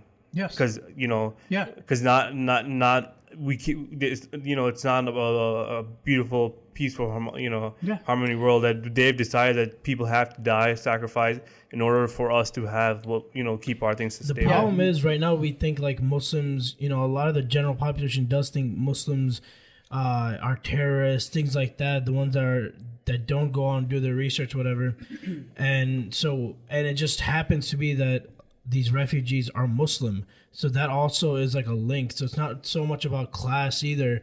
There's refugees of all classes coming in. Mm-hmm. They just happen to be Muslim. I mean, it's not a ban on all like immigrants either. It's only a ban on Muslims. a specific type of Muslims from specific countries. Now we can argue about those countries, but it's not everything. And those countries were named by Obama, and the reason they were specifically named, I think, is because they're failed states. If you look at the commonality amongst the states on the list, they're failed states. Yeah, but none of them have harmed U.S. Like no one's done killed American on our soil. Well, that's debatable because all of the terrorists trained there in the 9/11 attack. So now you would have to back that up by showing an attack that was done by. Yeah, well, they did train there though. No, I'm not saying not even trained, but like we haven't. No one has entered or done any terrorist attack. Yeah, but that might be deliberate on their part. They're probably not going to choose people from that nation because they have control in that nation where they can operate. So they would pick somebody from some other nation. So if you think about it logically too, there's a reason they're not from those countries maybe. Yeah. But by the way, my friend's from Yemen, so he told me this. I'm not sure how accurate it is. I haven't looked it up, but he was telling me that because the U.S. banned them, Yemen was a place we did a lot of drone strikes. I think it might be number one, actually. I'm not sure. But it's pretty up there of how many drone strikes we've done. Yemen has finally told the U.S. you can't do drone strikes here anymore. So that the decision we made has also had another consequence. Now they're saying you can't just come into our borders and bomb us. Yemen denies reports it banned U.S. ground operations after raid killed women and children. So they're denying those reports right now. Okay, so they're saying they're not doing that. And hey, did you hear about that botch raid that happened when Trump took power? Like a weekend, there was some raid that happened. Raid? Yeah. U.S. commando raids? Yeah, U.S. commando where a U.S. military member died, and they said that Trump botched it. What happened? Okay, so this happened about a week ago. You might want to look it up. But we actually invaded, or we actually killed like a 6-year-old girl. She got shot in the neck, and then she basically bled to death. And, I'm not into conspiracy theories. 8-year-old, by the way. In Yemen, right? Yeah. And I don't know if you guys have ever heard of Anwar al-Awlaki, but he was some terrorist that we killed. He was actually born in the U.S. He was a terrorist that we killed, and, he just got radicalized. We killed him, but then, I think 5-6 months later, we also killed his son, right? That's crazy enough. The person that just died, that 8-year-old daughter, that was his daughter. Wow. So we killed his entire family, not just him. So they just shot her as well. By an accident? Yeah, or? well, I'm sure it can't be an accident because why the hell is she in Yemen? And this is like an American family too in some ways because Anwar al-Awlaki was born in America. I guess they were in Yemen visiting. I don't know what the exact story is, but she died, and that's the part that really made me say, "What the fuck?" Because he got killed. We killed him. And by the way, he was an American citizen, and the thing is, the guy was a crazy, radical. I'm not denying that, but the big deal about him dying was that he was an American citizen, and that he didn't go through the courts. He just got killed. A president just ordered for him to be killed, but then his son also got killed, and you said daughter as well. Yeah, and now his daughter. Apparently she was in an Al-Qaeda camp. Yeah, so I'm not, of course, there's probably something wrong with where she was. It's just crazy that we killed him, the son, the daughter. It's like, wow. Jesus. right? So there's like, I don't know, like, it just, I'm always like, what the fuck is going on in the world? So this is what someone said about the event. An MV-22 helicopter that crash landed had to be destroyed before the SEALs left. Almost everything went wrong, a senior U.S. military official told NBC News, which was the first clandestine strike approved by President Donald Trump. This happened a week ago? I never heard about Like it. a week or two ago. Yeah, they didn't talk about it too much, but that link, I even have to like check it again, but I'm almost sure that, you know, that's it. And it just, I don't know, it's just a crazy world we live in. There's stuff going on that we have no idea about, you know, beyond our comprehension. It's been a shit show too right now though. Like I've been addicted to it. Like it just, you turn it on and just so much going on. Like Yeah. it just like I'm so sucked into it. I, you know, I have like my shows that I watch, like the and I can't wait to like see them and whatnot because it's just so entertaining. It's like you turn it on and like you just want to see what crazy shit he's gonna say next, and you can't believe any time that he does it. Oh, what do you have up? Sam, Nora Owaki. Oh, She was cute, man. I mean, no matter who she is, she's an 8-year-old. She has no idea what's going on in the world. And, you know, your dad was a piece of shit, fine. Then they also killed the son, fine. The son was 14, 15. And also, he was American, too. And when they asked our government about it, they said, well, he shouldn't have had that dad or something like that, you know? Wow. Like, and that's pretty brutal. But then his daughter died. I was like, what the fuck is going on? You know? bizarre. There's some, like, you know, conspiracy shit or What if something. she was it's a just weird. target? Or even if it's a coincidence, it's weird. Yeah. What if she was a target? Yo, can you click that? Yeah, this is CNN. And even Fox News reported on it, so it's not like Wow. that fringe. They don't usually report on stuff like this. Yeah, so if Fox News is talking about it, I was like... And actually, I found out about it through Ron Paul or something. And I'm sure this happens all the time. Oh, yeah. But yeah, I don't know. I just started thinking how crazy the world is. I Yeah, don't when know you're how we that got high there. up, you have to make these weird decisions, man. Yeah, I mean, That's we talk wrong. about, like, you know, who lives, who dies. Somebody made that decision of a death of a little girl. And I mean, that, I mean, think about it. I mean, like, Ellie, if you really start thinking about it, wouldn't you just start crying about those? Like, that's why I'd say, like, that's what I picture when you say, okay, you know, I kind of agree with the ban. Then I just picture little kids that won't be saved, you know, because of all the bombs. I do too, and it's really Yeah. hard. But then I just feel like we're 'Cause thinking you of made that empathy there because we yeah. know more about the situation. Yeah. So would Trump be like, that's not our problem? That where these people are coming from, why they're going to die in their homelands, that not our problem? I mean, we can't solve everything, right? Yeah. It's not possible to solve every problem, so we have to admit that death exists in the world. You have to So pick the It kind of that. makes me problem- mad when I think about it. So because is it that- does. Is It there, does. is That's there the reality. That That's you, really that's a you reality. can lie to yourself all you want, but that's the reality. You're choosing death. You're So- choosing few people to die. Imagine for what you. it feels like to live in Libya or Yemen Yeah. or the real Syria. the real problem then becomes the fact that I even said that is it not our problem? It shouldn't be like the U.S. this that. It should just be humanity as a whole. Kind of Yeah. like what you were saying. I think it should be be our us. problem, but you can't force somebody to make it our problem. So it should be a Yeah. personal thing. I'm That's just saying why- people as a general and philosophical should be us. Is being woke helping that process in shape or form? Oh yeah, of course. Like, you know, if you're woke, then you would just see that it's worth saving, you know, like kids. Like, you know, like there are certain risk assessments that you can do in wet, but I don't know. I feel like if you're woke, you will see that, you know, humanity comes first. even Yeah. if you're 'Cause woke, that could though, easily be you. even if you're woke though, you come to a thing that can we even afford it? If we were to save everyone, could we afford that? Yeah. You know, it takes money to house people. It takes money to feed people. I and think all it's that. worth it. Even if it It's destroys, worth the good deed is probably, I don't know. It's fine, but I Well, know maybe we want it's to save not. people. But what if Yeah. we can't afford it? You know, Yeah. I simply mean, like we just you- don't. If you know it's gonna destroy you, you still do it. Yeah, and you might not stay in power. Yeah, not even power. You might, as a whole economy and civilization, just collapse. Yeah, because remember, the rest of the world doesn't vote for you to be president. America does. Yeah. So if you're not helping out what's going on here, you're not going to be real. You're not going to be here in 4 years. Yeah. So It's there's just two a- ways of thinking that you let either it kill itself, you know, Yeah. or you let it, like, it's that whole thing, like, you can tie it to your, or saying when you're on a trip, are you willing to let go? Yeah. You know, are you willing to let go that, you know, this, you know, global civilization, like, take a ride and see where it takes us? You know, if you put all of that first. where it might, there's a scary thought, yeah, it might destroy us, just like the part of the trip where it might kill you, but you get to that point, boom, and it was totally worth it. You know?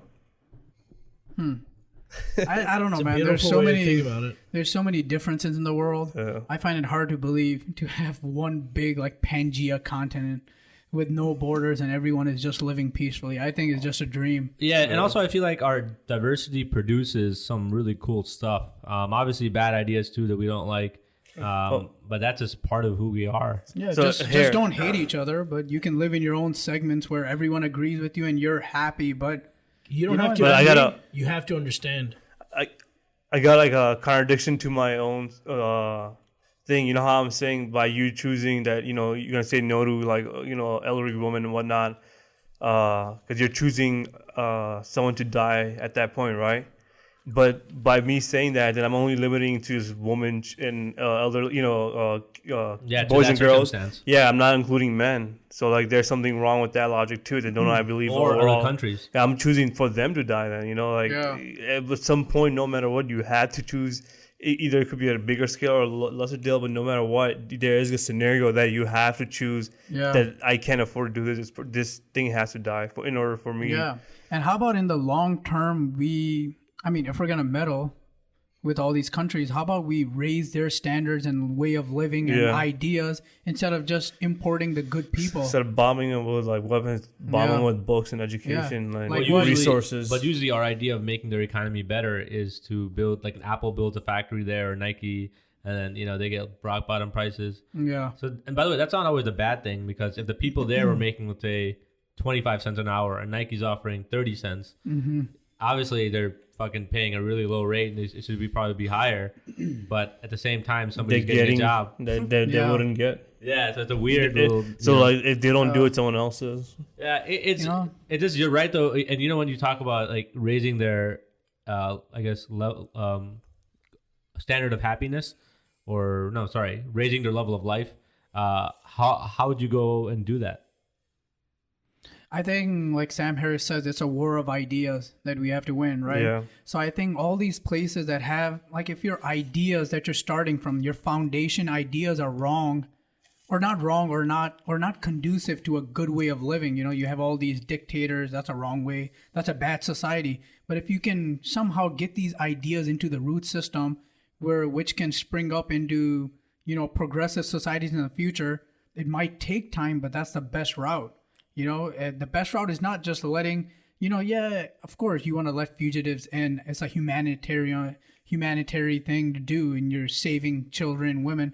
But if you really want to help them and their future generations, it's a war of ideas. That's what it really comes down to.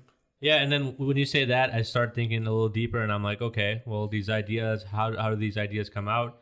And I start thinking about how really the most important thing to all this is freedom of speech. Yeah.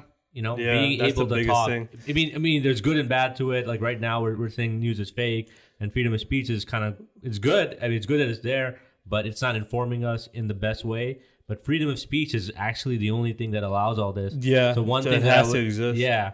One thing that would be great is if maybe to all the countries, we could just empower people, or we don't have to have everything fixed, right? But starts our conversation. Yeah, that a universal code should be, and I think it kind of is, by the way, an unwritten rule that countries that stifle speech and opposition, that's wrong. I think we can all almost all agree on that. So that whole thing like of drawing Muhammad, like we all feel like, you know, even when that whole thing happened in France, what was it called? Charlie Hebdo. Yeah, Charlie Hebdo. Yeah, which is, by the way, really crazy that fucking happened. And so like the next day or in their cover they drew Muhammad. So like that, you know, caused, they've done in the past too, and like, so even a true freedom of speech should be that shouldn't even affect my belief. Yeah. Like, you know, you can have it both ways. Like, if people have the right to do that. Yep. And you can't infringe your rights on them. You know, you can't. As soon as you say that's okay, then that's where it gets like, you know, fucked up, and that's where like dictator and all that shit starts coming to play, because then you have to set a set of rules where it is okay or it's not okay.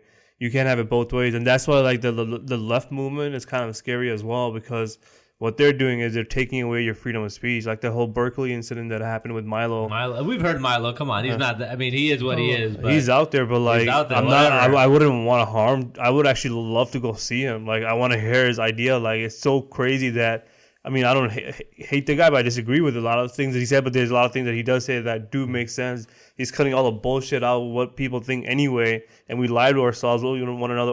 I don't think like that. That's not the moral way of doing it. You know, everyone has like a double thoughts in the back of their head. So do you know what my favorite philosophy has been? Like, you know, as you get older, a lot of things change as far as your politics and all that kind of stuff.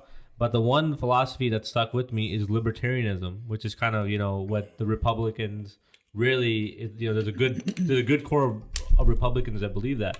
So I think about this. So I can say anything I want, but I can't cause danger. So I can't scream fire in a movie theater. But, you know, I can almost say whatever the hell else I want. You can be offended by it, and you can write about it. You can use your free speech to disagree with me, but there can be no more than that. There can't be violence or threats. And I feel like most people are reasonable and like agreed to that. I think most people as soon as you start causing harm, that's when it's going wrong. As soon as you lay another these finger, are really normal rules. Yeah, as soon as you decide that I'm going to do something to harm that other person, and that's where it's going all wrong. You're not understanding the purpose of free speech, that's allowing you to give free speech. Yeah, but then people discover YouTube and stuff, and they feel like they've figured out the entire world. They're on their subreddit, they're on their YouTube channel. They figured out like the whole world and how everything is connected. And then they start to think they know how the world works, and they sounds like us. Yeah. It might. And then and they start to impose their ideas. Yeah, when I say impose, not like hurt someone. Yeah, like impose meaning they want it done forcefully, not through a conversation, but forcefully, because they think they already know the answer. Yeah, like cut the bullshit. Let's just go. This is it. We need to give everybody freedom, okay, buddy? Yeah. Hey, what was that recent scandal about the new Ghostbusters movie? So people started criticizing it, but it was like all females, right? Yeah. So it was like you couldn't even criticize it. And people are like, "What are you talking about? This is a shitty movie. It did not need to be made." But because you have this feminist agenda, you can't even criticize a shitty movie because you get yourself in trouble. Yeah, it's just it's ridiculous. People will ban your shit. You'll just need one side to say, "Oh, this person was a feminist or like sexist or racist." Yeah, absolutely. There's been this movement in video games. If you've heard that about, destroys people. Yeah, have you heard about Video Game Gate? Where there's some feminists that have become they've had an uproar if you don't have a female character in a video game. Like imagine. There's been a lot of the push for more female-based narrative games. Exactly. So which I'm cool with. I don't care. Yeah, but like it's like the new Zelda game is coming out. But you're forcing art. Yeah, you're forcing someone to change their narrative because you are offended. Mm-hmm. Yeah. Why is there no female link? So like that's so sexist, you know. Yeah. If let's just say if guys are making games for guys and you now feel like, oh, why isn't this female included? Yeah. You're infringing your way of right thinking on them. You know, it's not that they're trying to be sexist or anything. They're just like doing this way of gaming. You know, it's their imagination. Like, let them go wild. Like, what's your problem? Even games are like art, right? In which art is like the freedom of speech. So if you're saying you can't do this, like you are bashing and infringing on their freedom of speech. Yeah, in a way, totally. That's where it's wrong. You can talk to them, have a conversation with them, and like have like a intellectual talk, if you will, to progress the best idea forward. And you can't just say, all right, I'm offended now, you have to do this because I'm upset. Does freedom of speech also indirectly cause harm to people? So if we're saying once it gets to we're causing harm, if you're physically causing harm, doesn't freedom of speech indirectly, can't it also harm people? Yeah, when you give them that much, because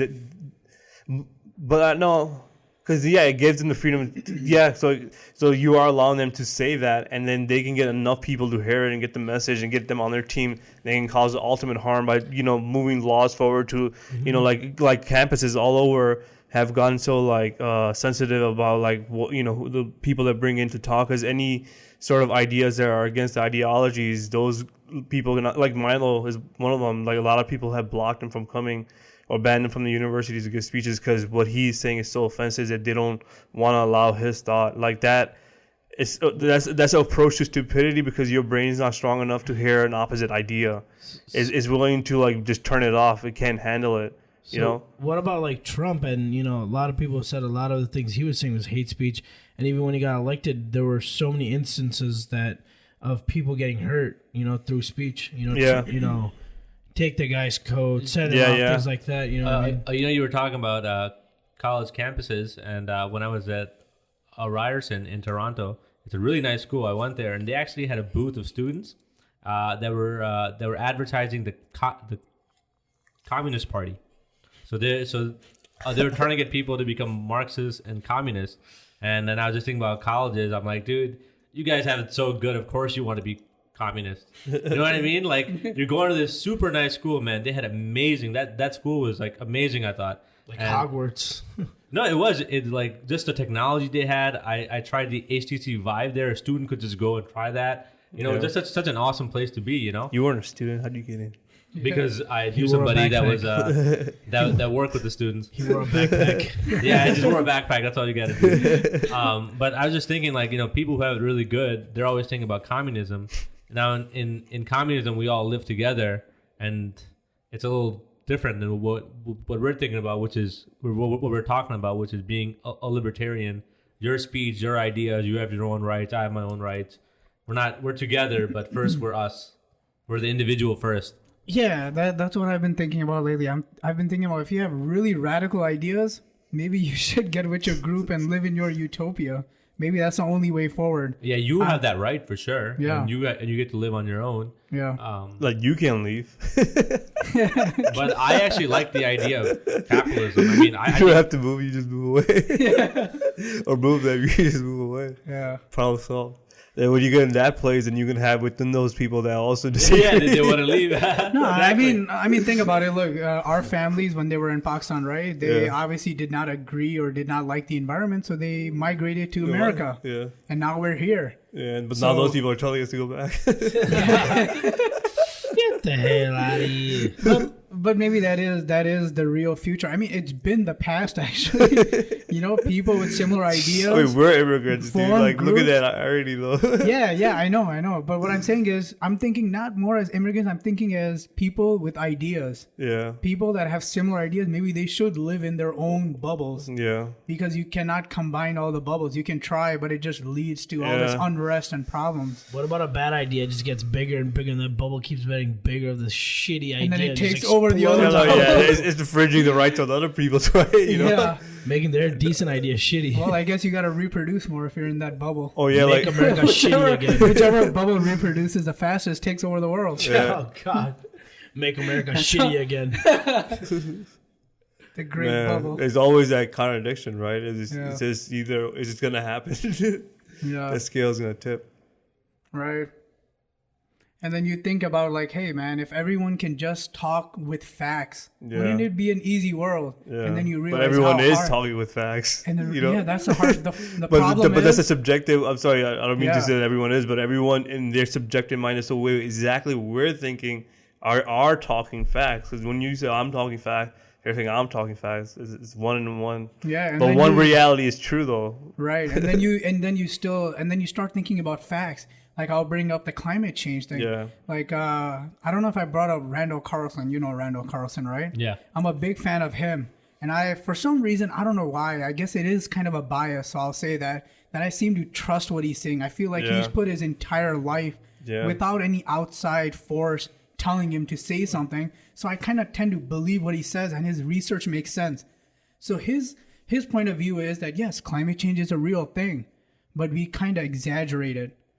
We kind of exaggerated in the fact that we only look at the last 100 years, and that's our bubble. And we're like, oh my God, in the last 100 years since the Industrial Revolution, climate change is going, it's warming. It's accelerated. It's really bad.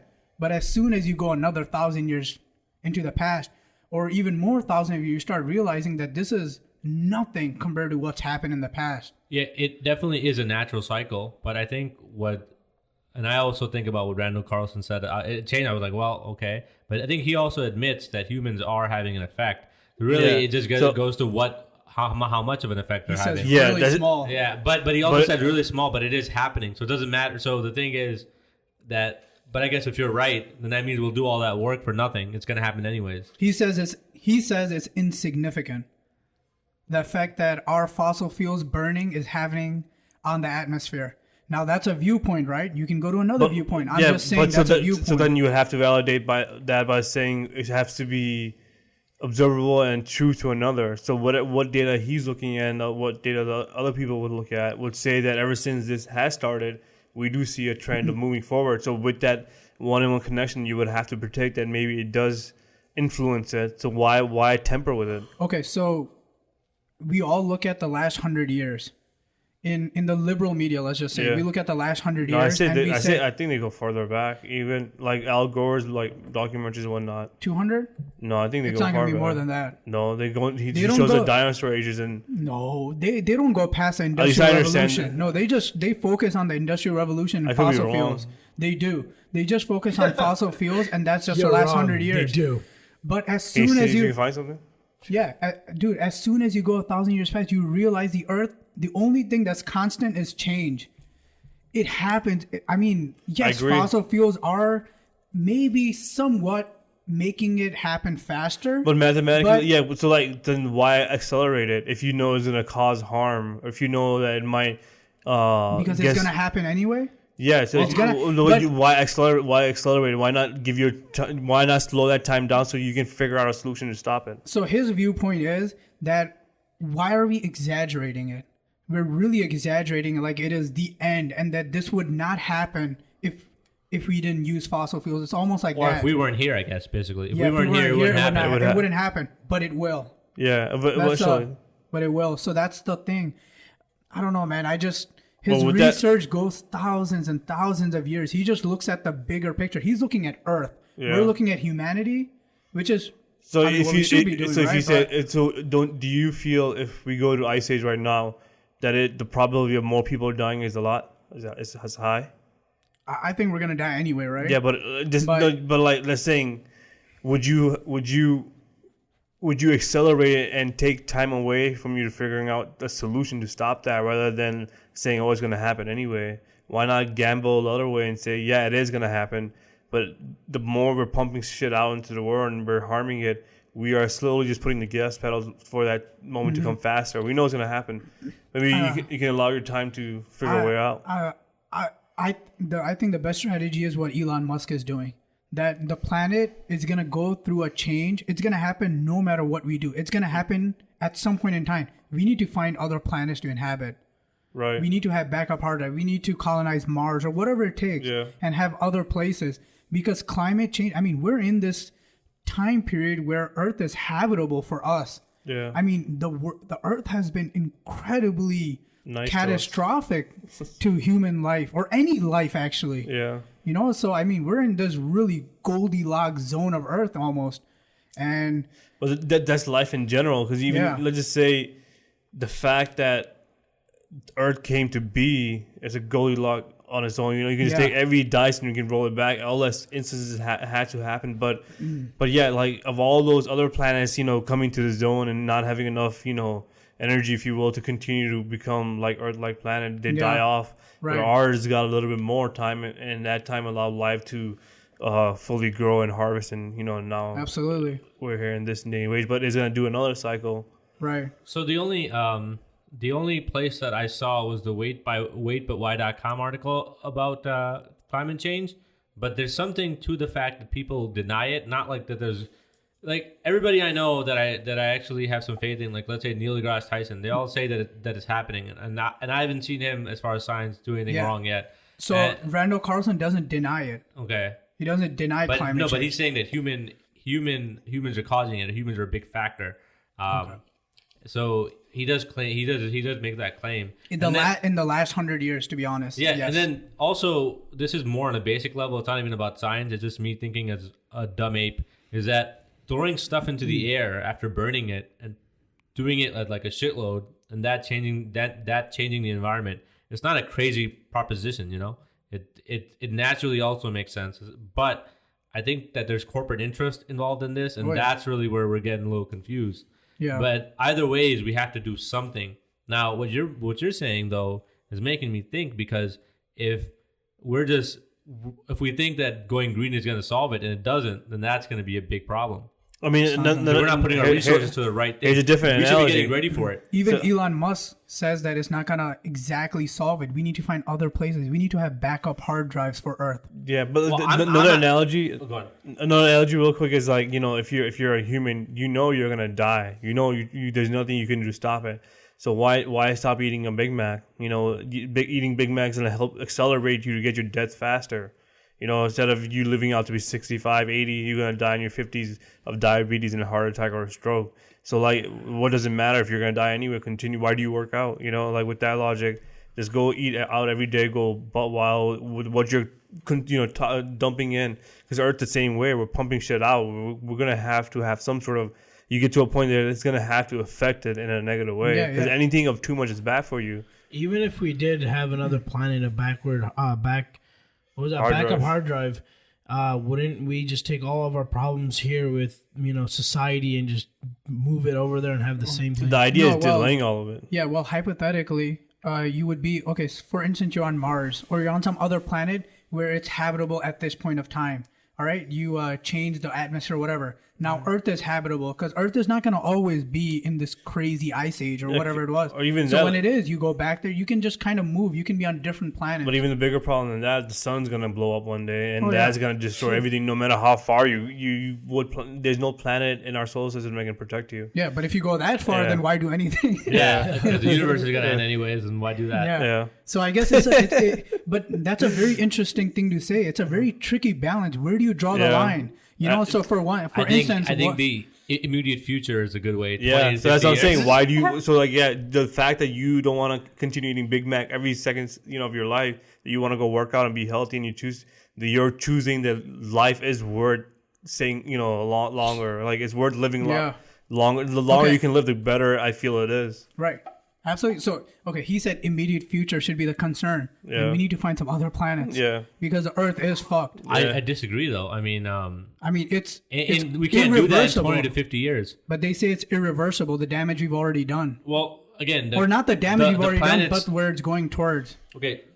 So the planet's not dying. It's just going to go through a change that's going to affect us significantly. That's the problem. It's the effects it has on us. But it could turn into Mars as well. Mars could have had the same atmosphere back in the day, and it went wrong and it dried out. No, but my point is that the problem is the effect it would have on us, not the problem itself. No one is saying right now that the Earth's about to die. Maybe in the future, but right now in the immediate future. Yeah, so you're saying that's the first step of the conversation. Yeah, so that's the first step. We might be dying. Is the issue. So what's going to happen to us is the problem we should be solving. Now, if we're going green, and that's once you solve that, then you have to solve how do I keep going green is part of the solution. That's for sure true, because I definitely want everything to be green. But it doesn't fix the immediate future. So that's what I always think. Like, how come they don't talk about when these storms happen and when a lot of people maybe die or misplaced because Mother Nature hits them hard and takes a crap all over them?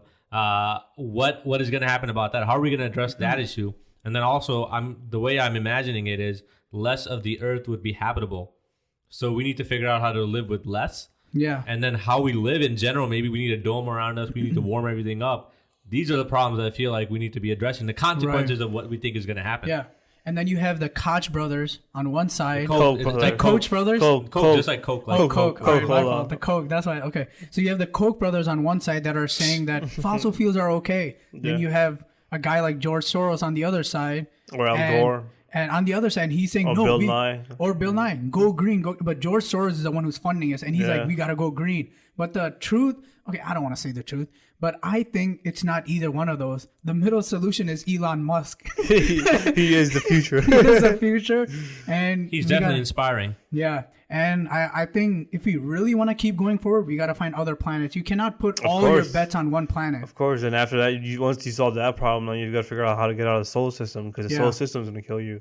Yeah. And so on. Each time you got to keep moving. You got to keep moving until you fully harvest the whole universe, because each step that you go further, you give your chance to live. You are finding a cure. You're giving yourself a better odd of continuing to live. Right. If you choose what's going to happen, there's a dice. There is a 1% or 1/1,000,000th of a chance that it might not happen. But the fact that it is, and you live in an infinite universe, the fact that there is one of that society is gonna.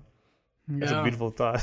Yeah, I mean, you know what I mean? Yeah, it is. One of them is gonna. We're all gonna say we are gonna say no. We're gonna get. Well, there is one of them in the infinite universe that will make it. We'll be the only one that ever makes it, and holy shit, That would be nuts. So should we gamble on that? Is that worth gambling for? Yes, it is. Like that could be us, maybe, Yeah. Exactly. It could be us is really the real problem. Like you have a chance of 1 in infinite, and let's choose us. Yeah. Let's continue. Let's not pollute the world. If you feel like it's harming it, let's stop it. Let's not harm it. Yeah. Let us do its thing. Give our species a chance each day. Each day you live longer. You have more time to figure out how to live the next day, and so forth until you finally meet your doom's end. It's getting hard, man, to be healthy though. Yeah. Getting harder and harder. So I was having a conversation with somebody. I was like, I don't really drink tap water anymore. I don't trust that shit. And also, I mean, there's good reason. I don't drink water at all. Yeah, it's funny. That's actually a funny part of this conversation because my friend made that joke too. I was like, well, we don't just not gonna drink water now. So obviously you can't. I don't want to drink tap water. I mean, I'll do it if I have to. It's not that big a deal. But then you go, all right, well, I'll just drink water out of plastic bottles or something. Yeah, and I'll just then buy there's something wrong with that but too. there's something wrong with the plastic. Then you're like, okay, well, I'll just use a filter at home and I'll just filter that shit out. Well, your filter doesn't filter for lead.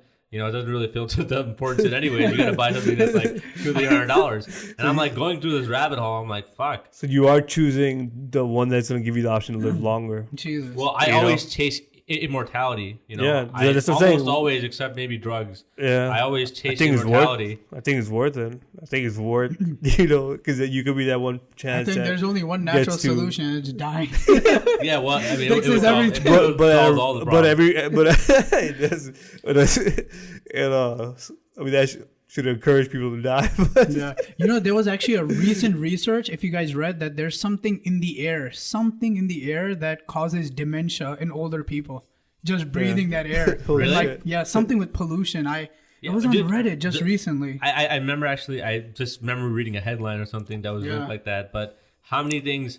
Like one conversation I want to have with you guys is like we've been fucked over as far as good science goes. The stuff that's come out in the last 30, 40 years has had like corporate interest, and we don't sometimes actually know what's going on. Yes.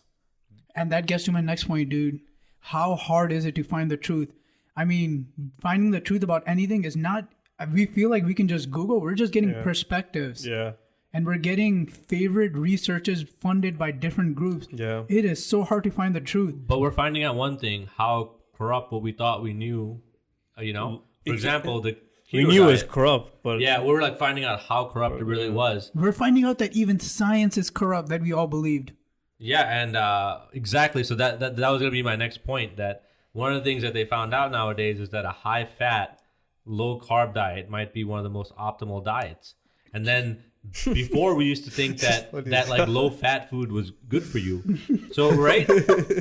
Yeah, that's true. That's recent. I'm saying it makes sense. Cholesterol. Yeah, and that's the whole science behind the shit. So my mom I was thinking about it. My mom, I still can't, and it's kind of makes me feel weird too, but you can eat butter, you can eat more than you think. Yeah. But we've always been programmed to think you can't eat eggs because of cholesterol. Right. You can't eat butter. You got to eat margarine, and margarine was what's fucking. Oh, it's the worst. So it's all these things that we used to believe that are the foundations of me growing up. I don't know about you guys, but especially what my parents thought too. It's all wrong. Yeah, dude. Isn't it now? Mukkan. But Mukkan is shit. Mukkan is a shit, dude. What is a mukkan? And dude, finally, the FDA is gonna take cholesterol off things that you shouldn't like intake or something. Yeah, like, because from apparently it doesn't affect your cholesterol levels. But how do you differentiate that's the truth? Like, okay, well, the thing is that you have to go back and look at the science. Science still has to be the answer, right? Yeah, no, you're right. That has to be part of it, and people were actually talking about that.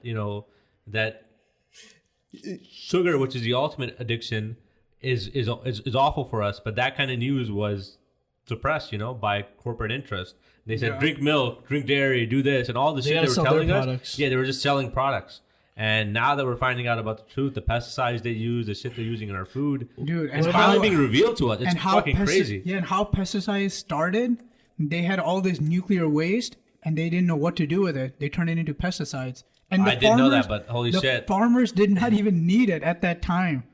But they had so much nuclear waste. What are they going to do with it? Now they're banning. FDA has set a 2018 deadline for food companies to eliminate trans fat.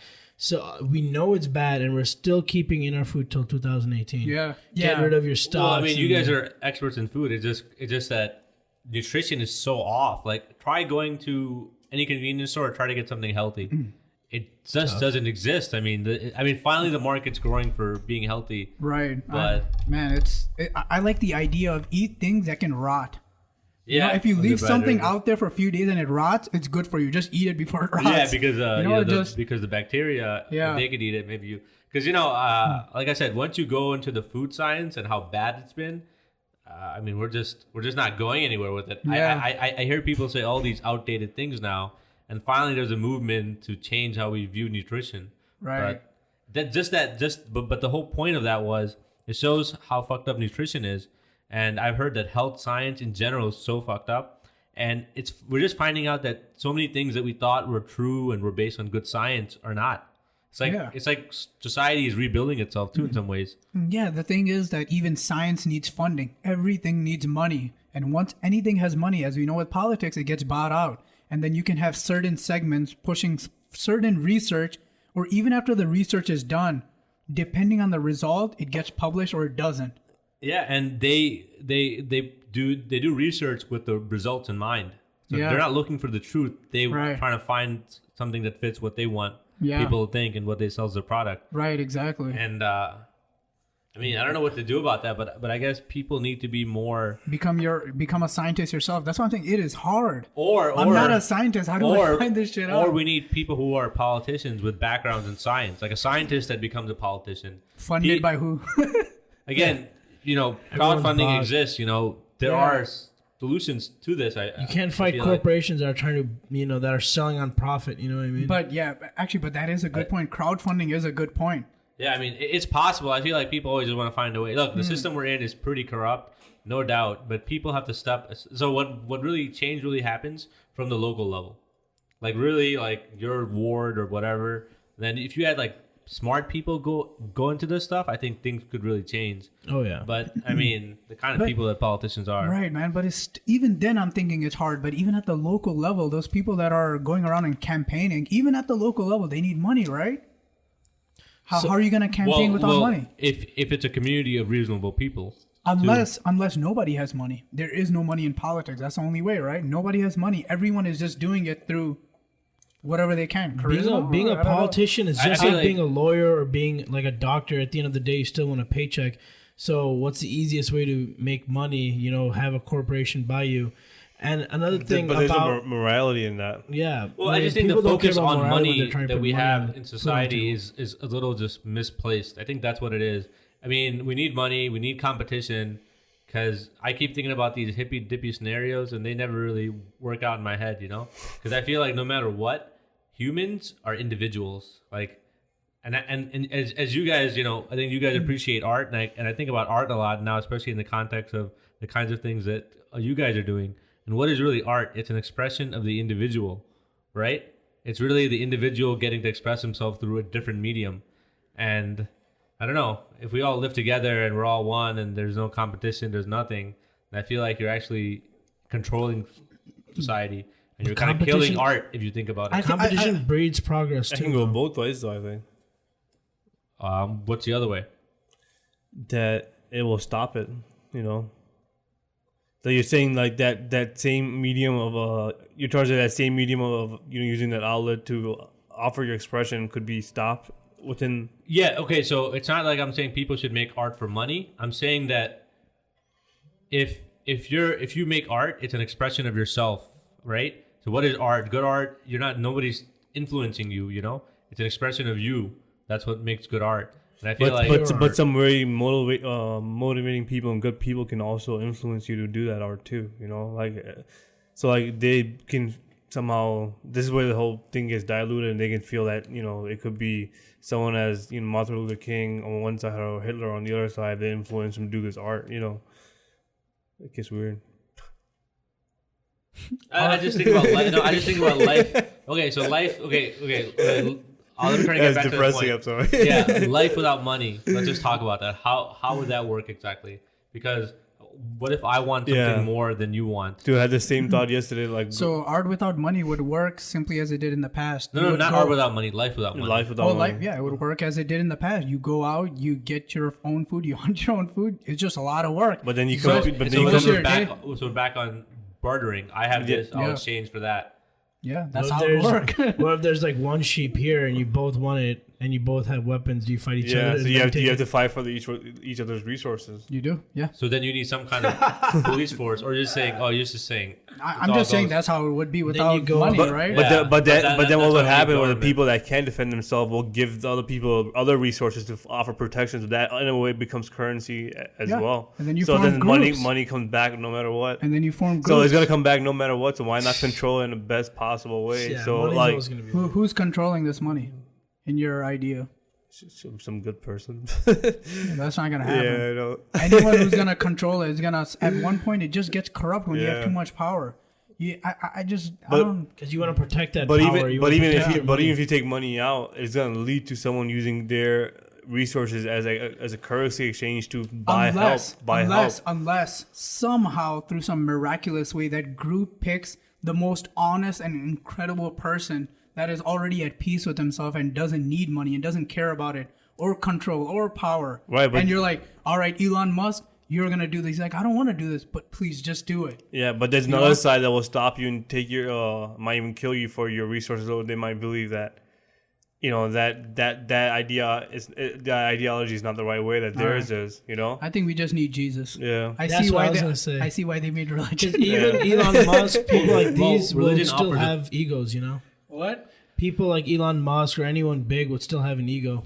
I don't think Elon Musk has an ego. He doesn't come across as someone. Yeah. Alex Jones has an ego. Yeah. But I'm on everything you're saying, but I just see that contradiction that's something else is going to stop it. Yeah. Yeah. But you know what does offer that philosophy and a way to get together in like harmony and a system to do that in? Religion. It offers you a system for the questions to your or for the answers to your questions. The problem I have with religion is then the other group, it's like kill the other group. Yeah, let's the wipe other them group out. is not right. But some religions say you know everything. You're the truth. That's of course. Cut that out. No, I'm not a big fan but it offers you a system. But like the Buddhists, like they don't have like a military to fight, other country militaries. So like they can be all peace and harmony, sit there. Well, I do want a military, that's for sure. Yeah, but other people can come take your territory and kill you because you never progressed yourself through defend yourself. Right. Buddhism is a religion, man. Yeah. That's a real spiritual religion. Those people are just in the mountains. They don't give a fuck what you're doing or conquering or you have this or that. They are in bliss. Yeah, but that bliss is worth being taken over. They can sit there and they're relaxing. But today we have weapons. They can't defend themselves, right? Yeah. So you can take their territory and use their resources and use their land and automatically just wipe all of them out. But they're saying being with one, sitting out in nature and just meditating is worth that risk. That this harmony, even though it might cause their end, because if you're for peace, then you don't want to fight. But there's gonna be that one country that will fight you no matter what. Whatever it is, you still don't want to be a part of that the BS. You're in your own thing. Even if you do get conquered, you just don't want to be a part of it. I just want to know. I mean, they don't even think. They're in some other reality where they don't even think. They just are. Yeah. That's like the whole idea of being a Buddhist. If you see like Westerners that become Buddhists, they talk about the fact like, all right, you make money, you go to work, you get a bigger house, then you get more money, then you keep going. What are you trying to attain? The Buddhists already have what you're trying to attain, inner peace. They just have it without anything. You know what's the real question?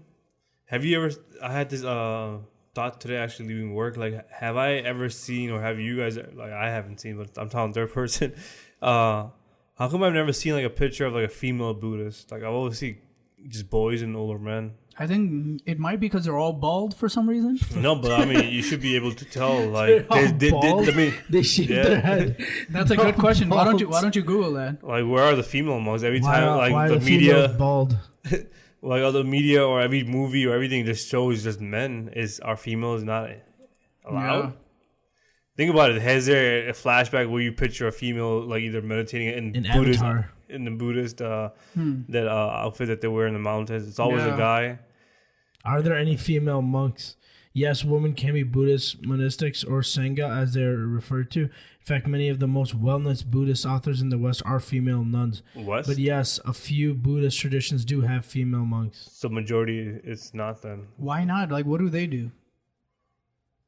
So in Theravada tradition, only have female novice monks, not full monks. Novice. They don't have full monks, and that's Korra. Well, is that then how like douchey way of like being one with nature is if you can't allow females to be? I don't know if it's not allowing. I don't think we know. Do you know that? No, I've never Short seen answer, one. That's what I'm questioning. Says short answer: yes, ordination of women is allowed in Buddhism. Long answer: there are limitations. What are the limitations? This is a long ass answer. Shoot, Here. Okay. That's douchey. There are three lineages of Vinaya or monastic rules in Buddhism. Ordination happens based on the rules of Vinaya and based on the three lineages. There are minor differences in the Vinaya rules that the monks and nuns adhere to. In two of these streams, the lineage of full ordination for nuns is considered to be extinct. Hence, nuns of these orders are not considered fully ordained. That's a douchey. That taints like the it does, concept. Yeah. Because I mean, you're saying you're in God mode basically, and you're in this inner bliss that wouldn't you want everyone else to be in it? You're gonna limit females like just because of their gender, or I don't know what the philosophy is behind that. That's kind of weird. But if that was the truth, that for some weird reason that females couldn't get to it, but only males could. I don't know why, but if that was the truth, would that be okay then? Then we are sure, superior. Why not? And males Maybe they just don't want to be there. Wait. So it's saying that females cannot attain it, or they shouldn't attain it? Well, there's three different lineages. Two of them can't. The lineage of full ordination for nuns is considered to be extinct. Like people that are so woke are that douchey, you know?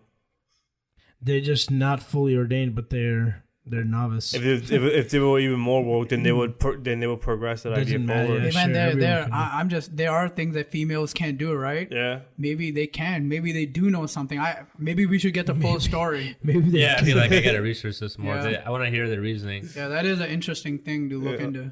It's weird though. Yeah. It's a random thought I had. Yeah, but I don't know. I just keep thinking about that with no money. Because everyone wants to talk about a perfect society, but I feel like a lot of people have already had these conversations before.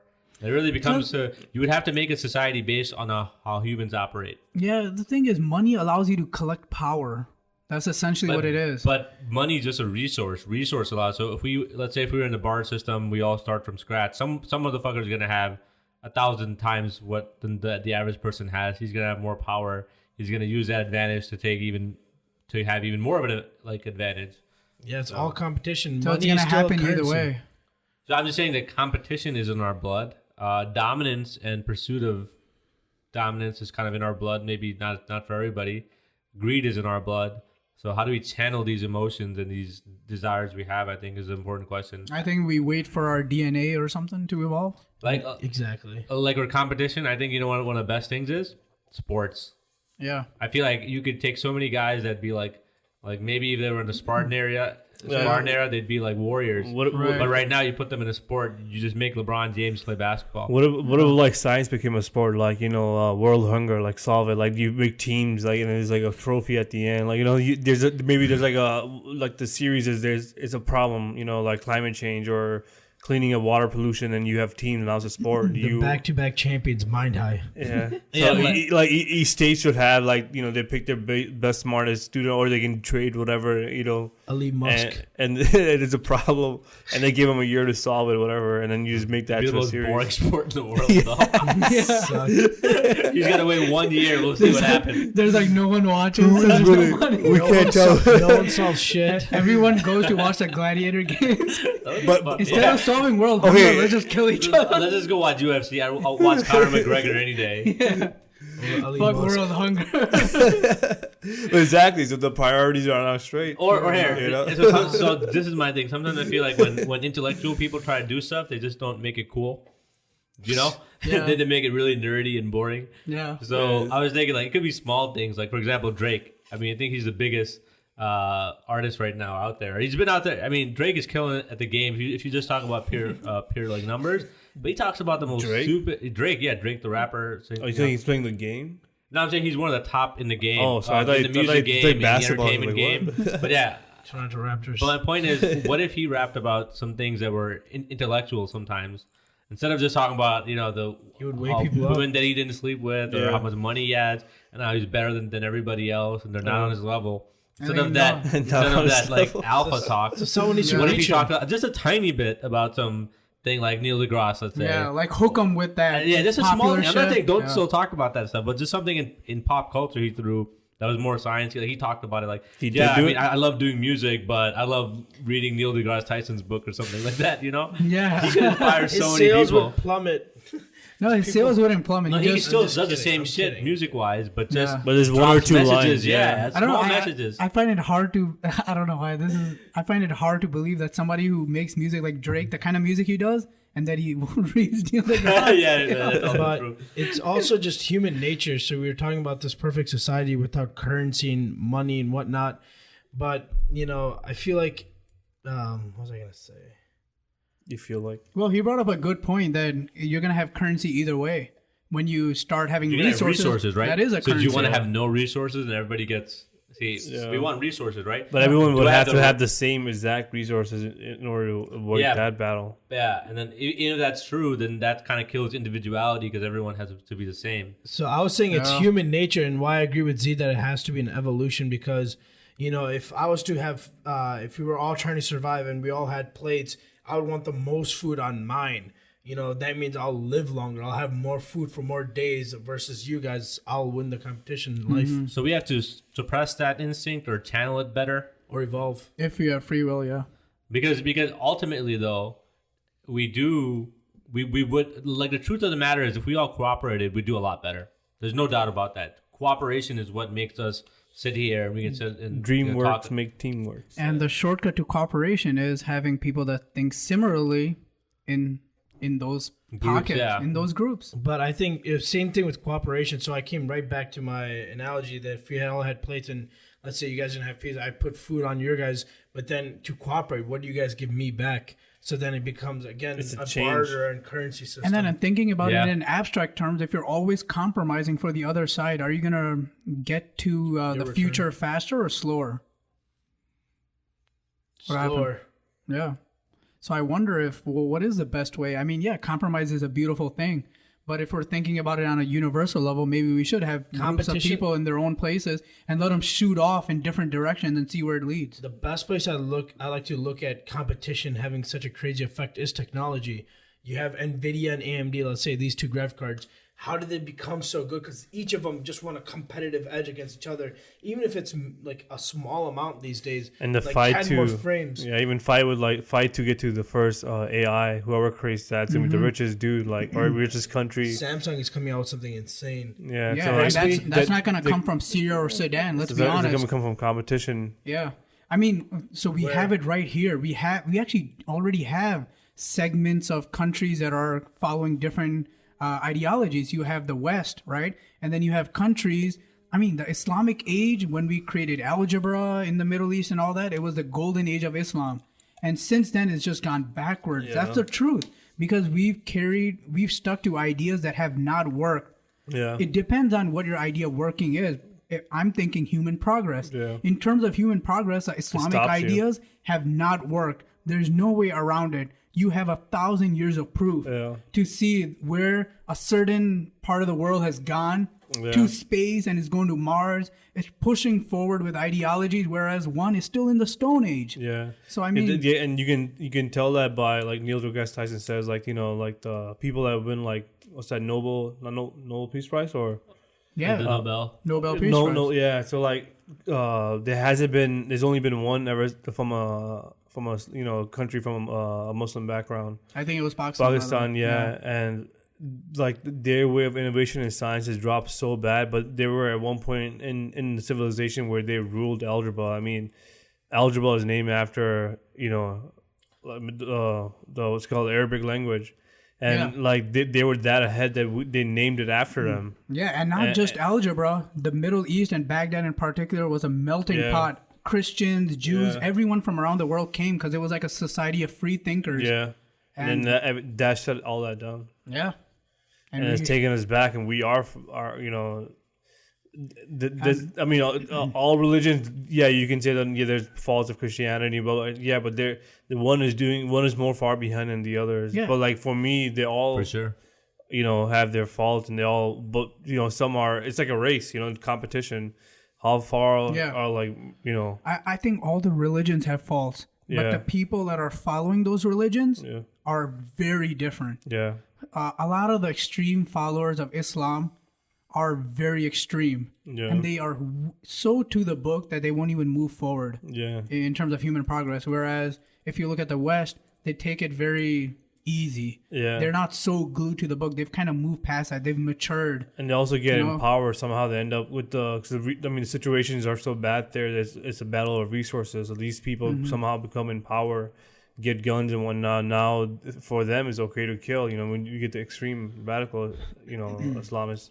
But the normal ones that don't want to push that far, that don't agree, are the ones that pay the price. You know, so like this is why having this dialogue and having this conversation is the first step of stopping that, because like a lot of people do scare them, because there are videos that I've seen that are just mortifying, where they show, you know, people they're by the border and they're pulling people over, and just based on if they look like they're you know, Shias, they just pull them down, just execute them right there. They ask them to say, you know, which lineage of you know, you're a Shia Muslim. That's pretty much asking which lineage of a prophet line do you follow. You know, and if you're on the other side, you die.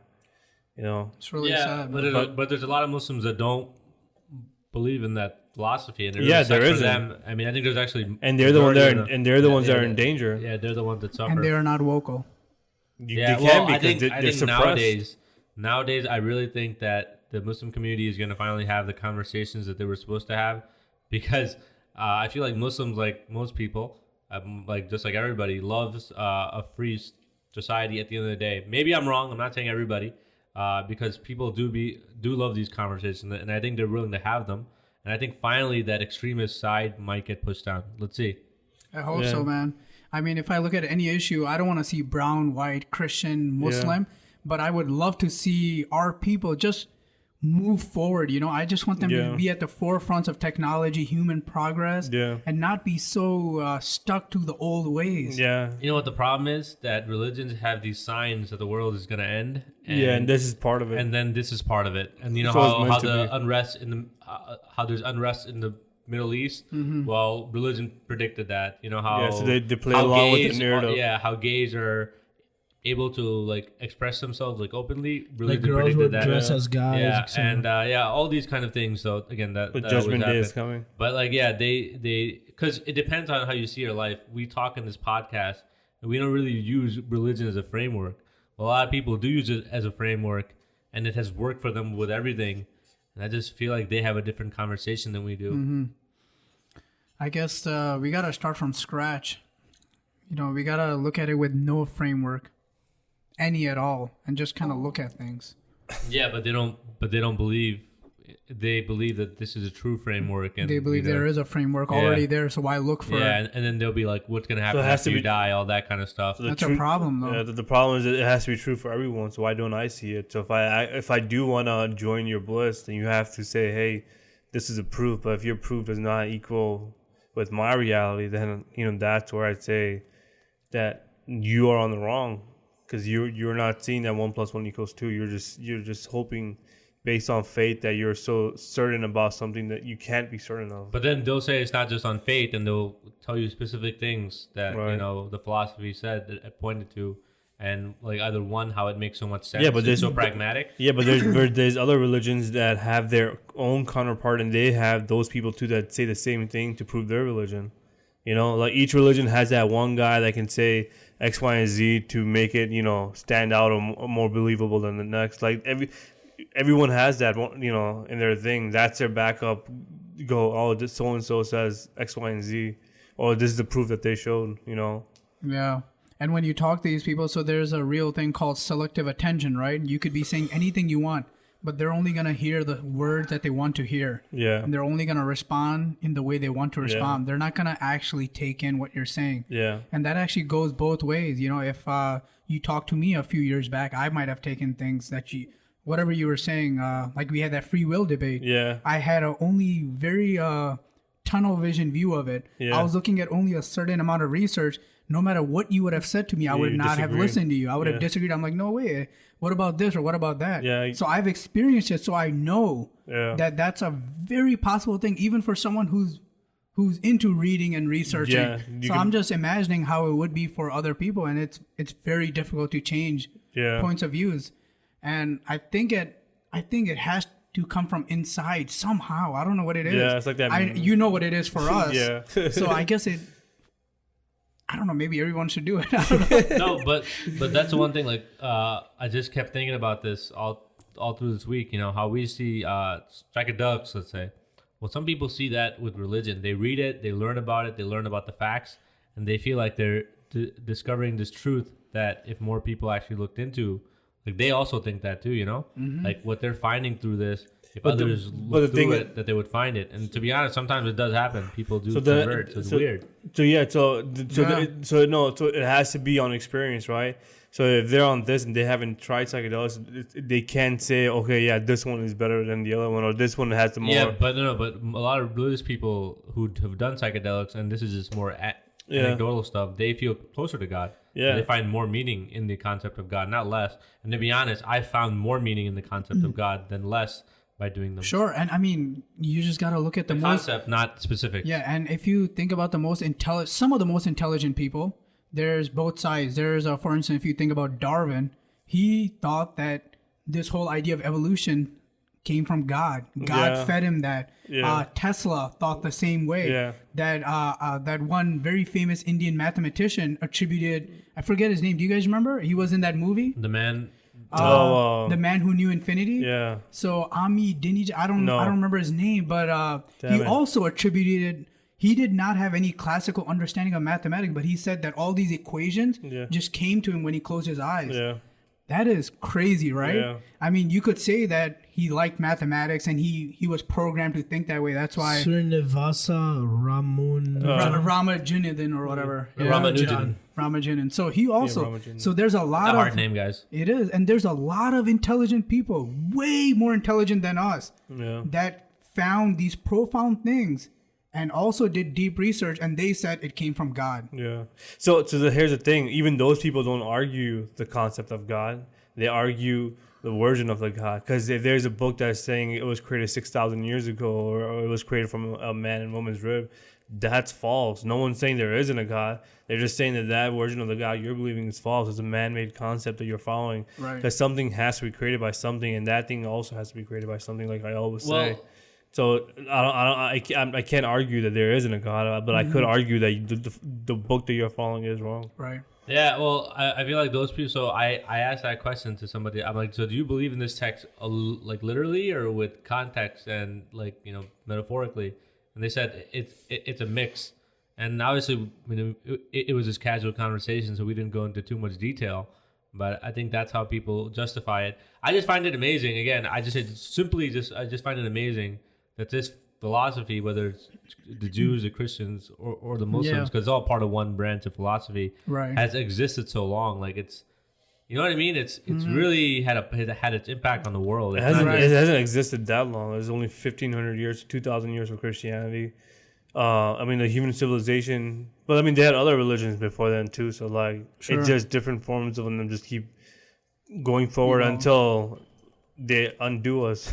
Yeah, they keep just adapting it to different societies and different times. Yeah, like first we were nomads and we got together, then we start forming scenarios that we couldn't explain with supernatural, and that was the birth of religion. If a lightning striked and hit the grass and started a fire, then you think, oh, God is mad at you because of that animal that you kill. You shouldn't. Those are sacred animals. You shouldn't kill them or something. Yeah. And that's how religion started, and that's how you settle down, civilize, and boom, you have religion. Right. Now, if you don't believe, okay, now if you do believe in no free will, right? So you have this feed of information coming to you from somewhere, but So now let's just say for instance that it's coming from God. Some kind of God being is transferring this information to you. Everything that you and I do, and I'm saying right now, is coming from some being far beyond us. Okay? But now you have all these different versions of it, right? Yeah. So what if there's a bunch of different gods transferring different knowledge and trying to get their knowledge forward? Right. You know, you have this Buddhist way, you have the Islamic way, or you have this Sumerian way, and you have Hinduism, and they're all different gods, and fighting they all for have power. they're fighting between us with ideologies. That's why you might be getting a different idea, and he might be getting a different idea transferred through him in his brain. Yeah, but the people that don't get any messages, then what about them? No, everyone's getting a message though. No one is. I mean, I'm not getting that message. No, what I mean is like everything you do is a message. So like even being agnostic Even right or now. atheist, that's Yes, a message. Everything's a message. Yeah. Right now, you talking. Yeah. If you believe you have no free will, where is that coming from? Yeah. Who's giving you that message? Who's transferring that information? Yeah. It's coming from somewhere, right? Yeah. So what is that Just said signal? you. So nothing is giving me a message to understand there's, it's made out of something. Yeah, but you're understanding something, right? Even if you don't believe in a God. Yeah. Maybe there's some entity out there that That's doesn't telling believe in you, a God. And it's or- like, dude, there's no God. Yeah, like These guys are all, there's nothing here. Yeah, like you learn information, you're just passing it along to people below you. But then the other people are in their own realities, and then who of those God is the right God? All of them or none of them. I No, don't know. because they're also getting a message from somewhere, right? Yeah. What It about just just the goes on. concept of God? Just No, what I'm thinking is just like you and me, right? All right, we're sitting here. We both have our different ideas. Yeah. Right? And your idea could be right, and my idea could be subjectively right also. Right. And now beyond us, we have more I have my God who's telling me who's transferring my ideas, and you have another one. Yeah. So as you go back, you realize there's more and more truth. Yeah. There is no one truth. It's just more and more. Because they can't be one creator. Like as soon as he's created, then who creates him? But I guess the other philosophical thought would be, there is one. How can you argue that? But- I feel like you're going for the bold thing of knowing the all truth, like the universal truth, but Yeah. maybe we can just get to our God, and then we can worry about who created him. That Yeah. makes sense. Yeah, that's okay. We're here now. I'm already here. I accepted there is a God. But now my next question is, No, who I'm created not saying you shouldn't. You should definitely question it though, because you want to know. But I accept that someone created it. Now my next thing is who created him. I really do believe there is a God and that I am a God. I mean, that we're all gods. Yeah. And that Yeah, we're in just our own going way, towards yeah, it. Yeah, but- that we're going towards it. And if you were a 12-dimensional being, you could just look back and be like, oh, there I am. A billion or trillion years ago. That's how I looked.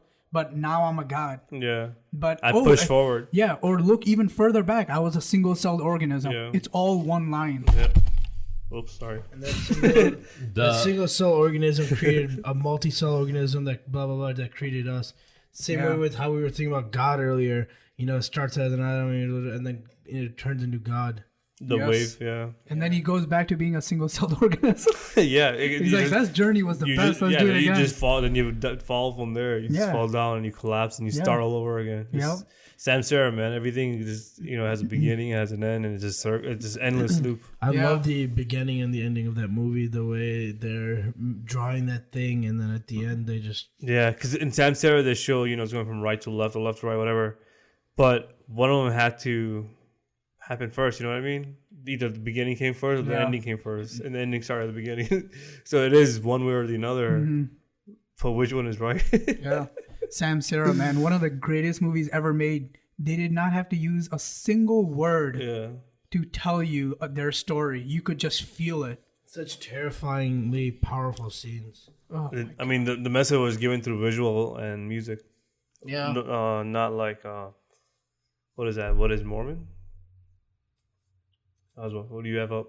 I had thought you this were up trying a to show while us ago, something. and earlier in the conversation, but we were talking about how old religion is. Yeah, I think Islam is 1,500 years old, right? Yeah, and then the oldest there's mixed responses, but Hinduism is one of the oldest, if not the oldest. But it's the oldest practicing. Yeah, I think it's the oldest practicing. Yeah, it's There might be more. 4,000 years I old. just found this part interesting. The Egyptian creation myth tells us that at first there was only ocean.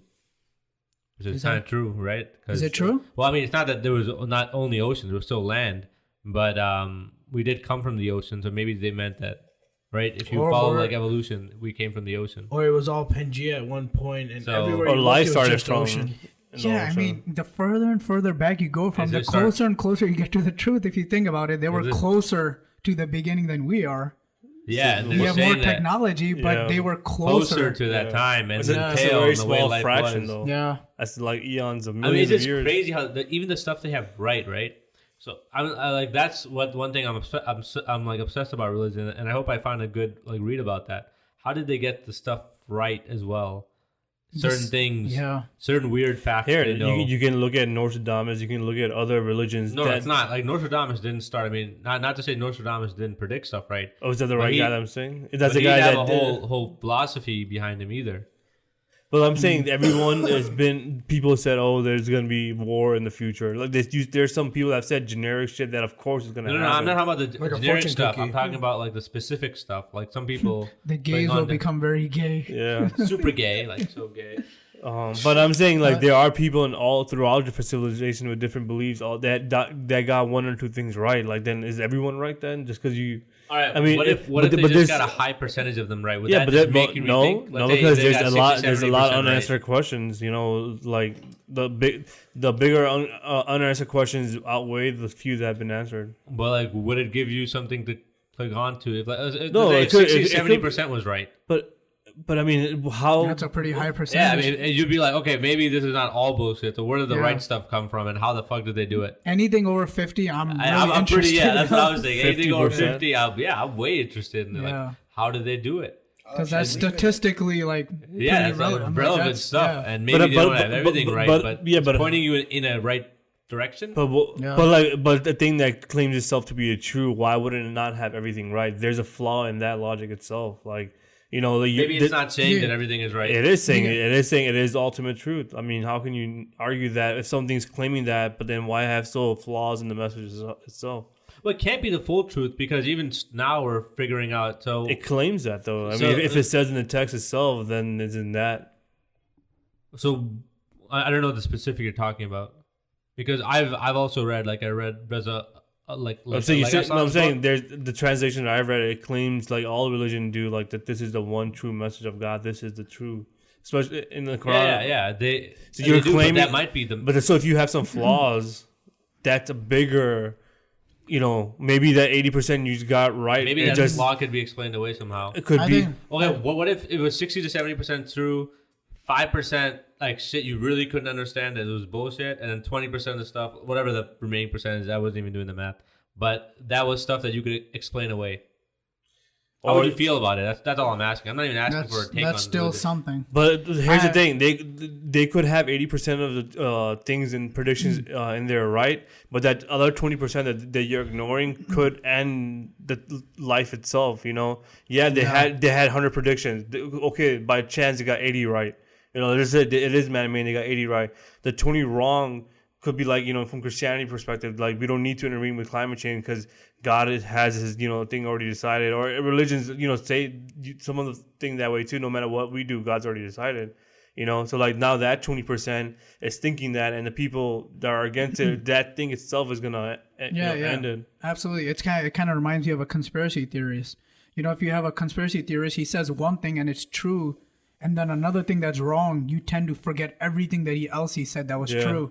And you're like, forget this guy. You know, I feel like that about Alex Jones. Alex Jones is a perfect example, you know, and then I have to kind of bring myself to be like, all right, wait. There's some stuff that he said is true. Yeah. So similar to religion, you know, I feel like they're just like us. They were trying to figure out things. They were getting, just like you sit down for a second, you meditate, and you start to think about the world, and you go around the world, you get ideas of what it all is and what it's about. Yeah. And it's just like people like us. We can build on it. So it's up to us to see what's true and what's not. Nothing is easy. I don't think there's any book or template out there that tells us that this is the one truth. But there are books that say that, right? Yeah. So you can take parts that are true, and then the parts that aren't, you know, come up with more stuff. Keep researching. It's a ongoing process. Yeah, I'm trying to visualize the other side right now. It's just such a profound experience of like, you know, the concept of like kneeling down, that you're admitting there is a creator. You know, like you're worshiping him. Yeah, you're pretty much thanking him for your existence. But my brain goes farther than that. But that thought is kind of beautiful, though. You know. Mm-hmm. But then, But then I can say, like, if there is a such thing of being woke, then why have someone kneel actually to be appreciated? You're woke, like. What's wrong with kneeling? Yeah, God works in mysterious ways. Yeah, what's wrong with that's what I'm saying. That's what's my wrong with kneeling. That's kind of ego, right? Talking. No, that's what I'm saying. That's my way of being douchey. Then I guess, right? Saying if someone wants us to kneel, like if he's sending me the message of being awoke and be intellectual or whatever, right? Why would I want other people to do that? Appreciate me. Let's all appreciate that I'm here as well. Like, Right. But we are attributing human feelings to it. Like, I wouldn't want to do that. To a God. Yeah, to a God that created everything. Yeah. Exactly. And kneeling does really stretch you out. It feels pretty good. But screw the exercise. The message, the message behind it. What the factor? Yeah, it's healthy. Let's all kneel. Like, but there's one kneel could be for exercising. The other one could be you kneeling down. Asking for your mercy, asking for your forgiveness. I don't know, man. It just like nowadays I see like religion has so much pedophiles. What the hell is with that? Yeah. I feel like religion was just made for pedophiles. Yeah, the Catholic. Is that like the Catholic religion? And by the way, it also happens like in Muslim communities too. Yeah, it's huge. But that's just an example. Because God can forgive everything, so they just get away with it. That's what happens with power. If I was a sociopath, I would basically go to places where I wouldn't get in trouble, right? So I guess that's why they went to the Catholic Church, because it was an organization with strength. It's its own country, and they protected them. That's why apparently they're in Hollywood. Apparently they're also in other small communities. Yeah. But really, what is it? It's just a powerful taking advantage of the powerless, right? Yeah. Because you're somebody who would take advantage of the weakest person in society. Mm-hmm. And I don't know about you guys, but I just find that the worst kind of evil. It is. It is evil. You look at the people in religious power. I'm not saying all of them, but you look at them in Catholicism and Catholics and a lot of them in Islam, and you see way too much corruption to say like, all right, this has to be true. I already know through my research or whatever I've done, I felt like I found something, right? Yeah. And then you look at these and it just makes you further understand like, this can't be true. Yeah. Like, the people that are closest to God are doing this. Yeah. Like, how does that work? It doesn't. Like, if they were incredible role models, I would have second thoughts, but they're not. Yeah, that's a good way to put it, because that justifies, the message. Like, if it's so profound and if it's the ultimate truth that it has to be in a respectable and in a humanitarian way, you should be doing things. If the message is wrong, then it's hard to even take that idea seriously, right? Yeah, it's like, absolutely. It's like the people that get to the foremost of that religion or whatever, they realize that, oh my God, it's all just a hoax. Yeah. But hey, I've got all these people that believe it. Let me use this power for my own gain. It doesn't matter. Yeah. I'm up here now. Yeah. That's what it feels like to me. That's how I see it. It could be wrong, but that's the perception I have right now. Yeah. No, I'm right there with you. I think it's that time. Yeah. How long did we go? It felt like pretty long. Yeah, we did like 3 hours and 20 minutes. Holy shit! Is that the longest? It's up there. Damn, that's like Alex Jones, Joe Rogan level. Yeah. 3.5 hours. It was good talk. So a lot of new ideas and good flow. That was fun. I had some mind-bending concept and profound moments right now. Yeah. Pretty happy. I could go for another hour, but I think we should probably get going now. Yeah, we can just cut the first hour. But the first hour was the best. We had this exact same talk. I think it's been a while too. Maybe like a month since we did one, or what? Too. Yeah, we took some time off to. That's what it is. On man. our YouTube project, we kind of got delayed with that. Yeah, we were all dying to talk, man. It's been a while since we podcasted. Yeah, it's a good time. What happens? 4 hours, 3.5 hours. Yeah, there's a lot to say. Yeah. It's infinite universe. There's a lot of infinite conversations to have. There's always new stuff coming up. But it was good, guys. It's good to discover new things too, and new perspectives. I feel like I don't know, it's just really fun. It is. Until next time. All right. Thank you for listening, and tune in, tune us out. Tune us out now. All right, bye. Fast.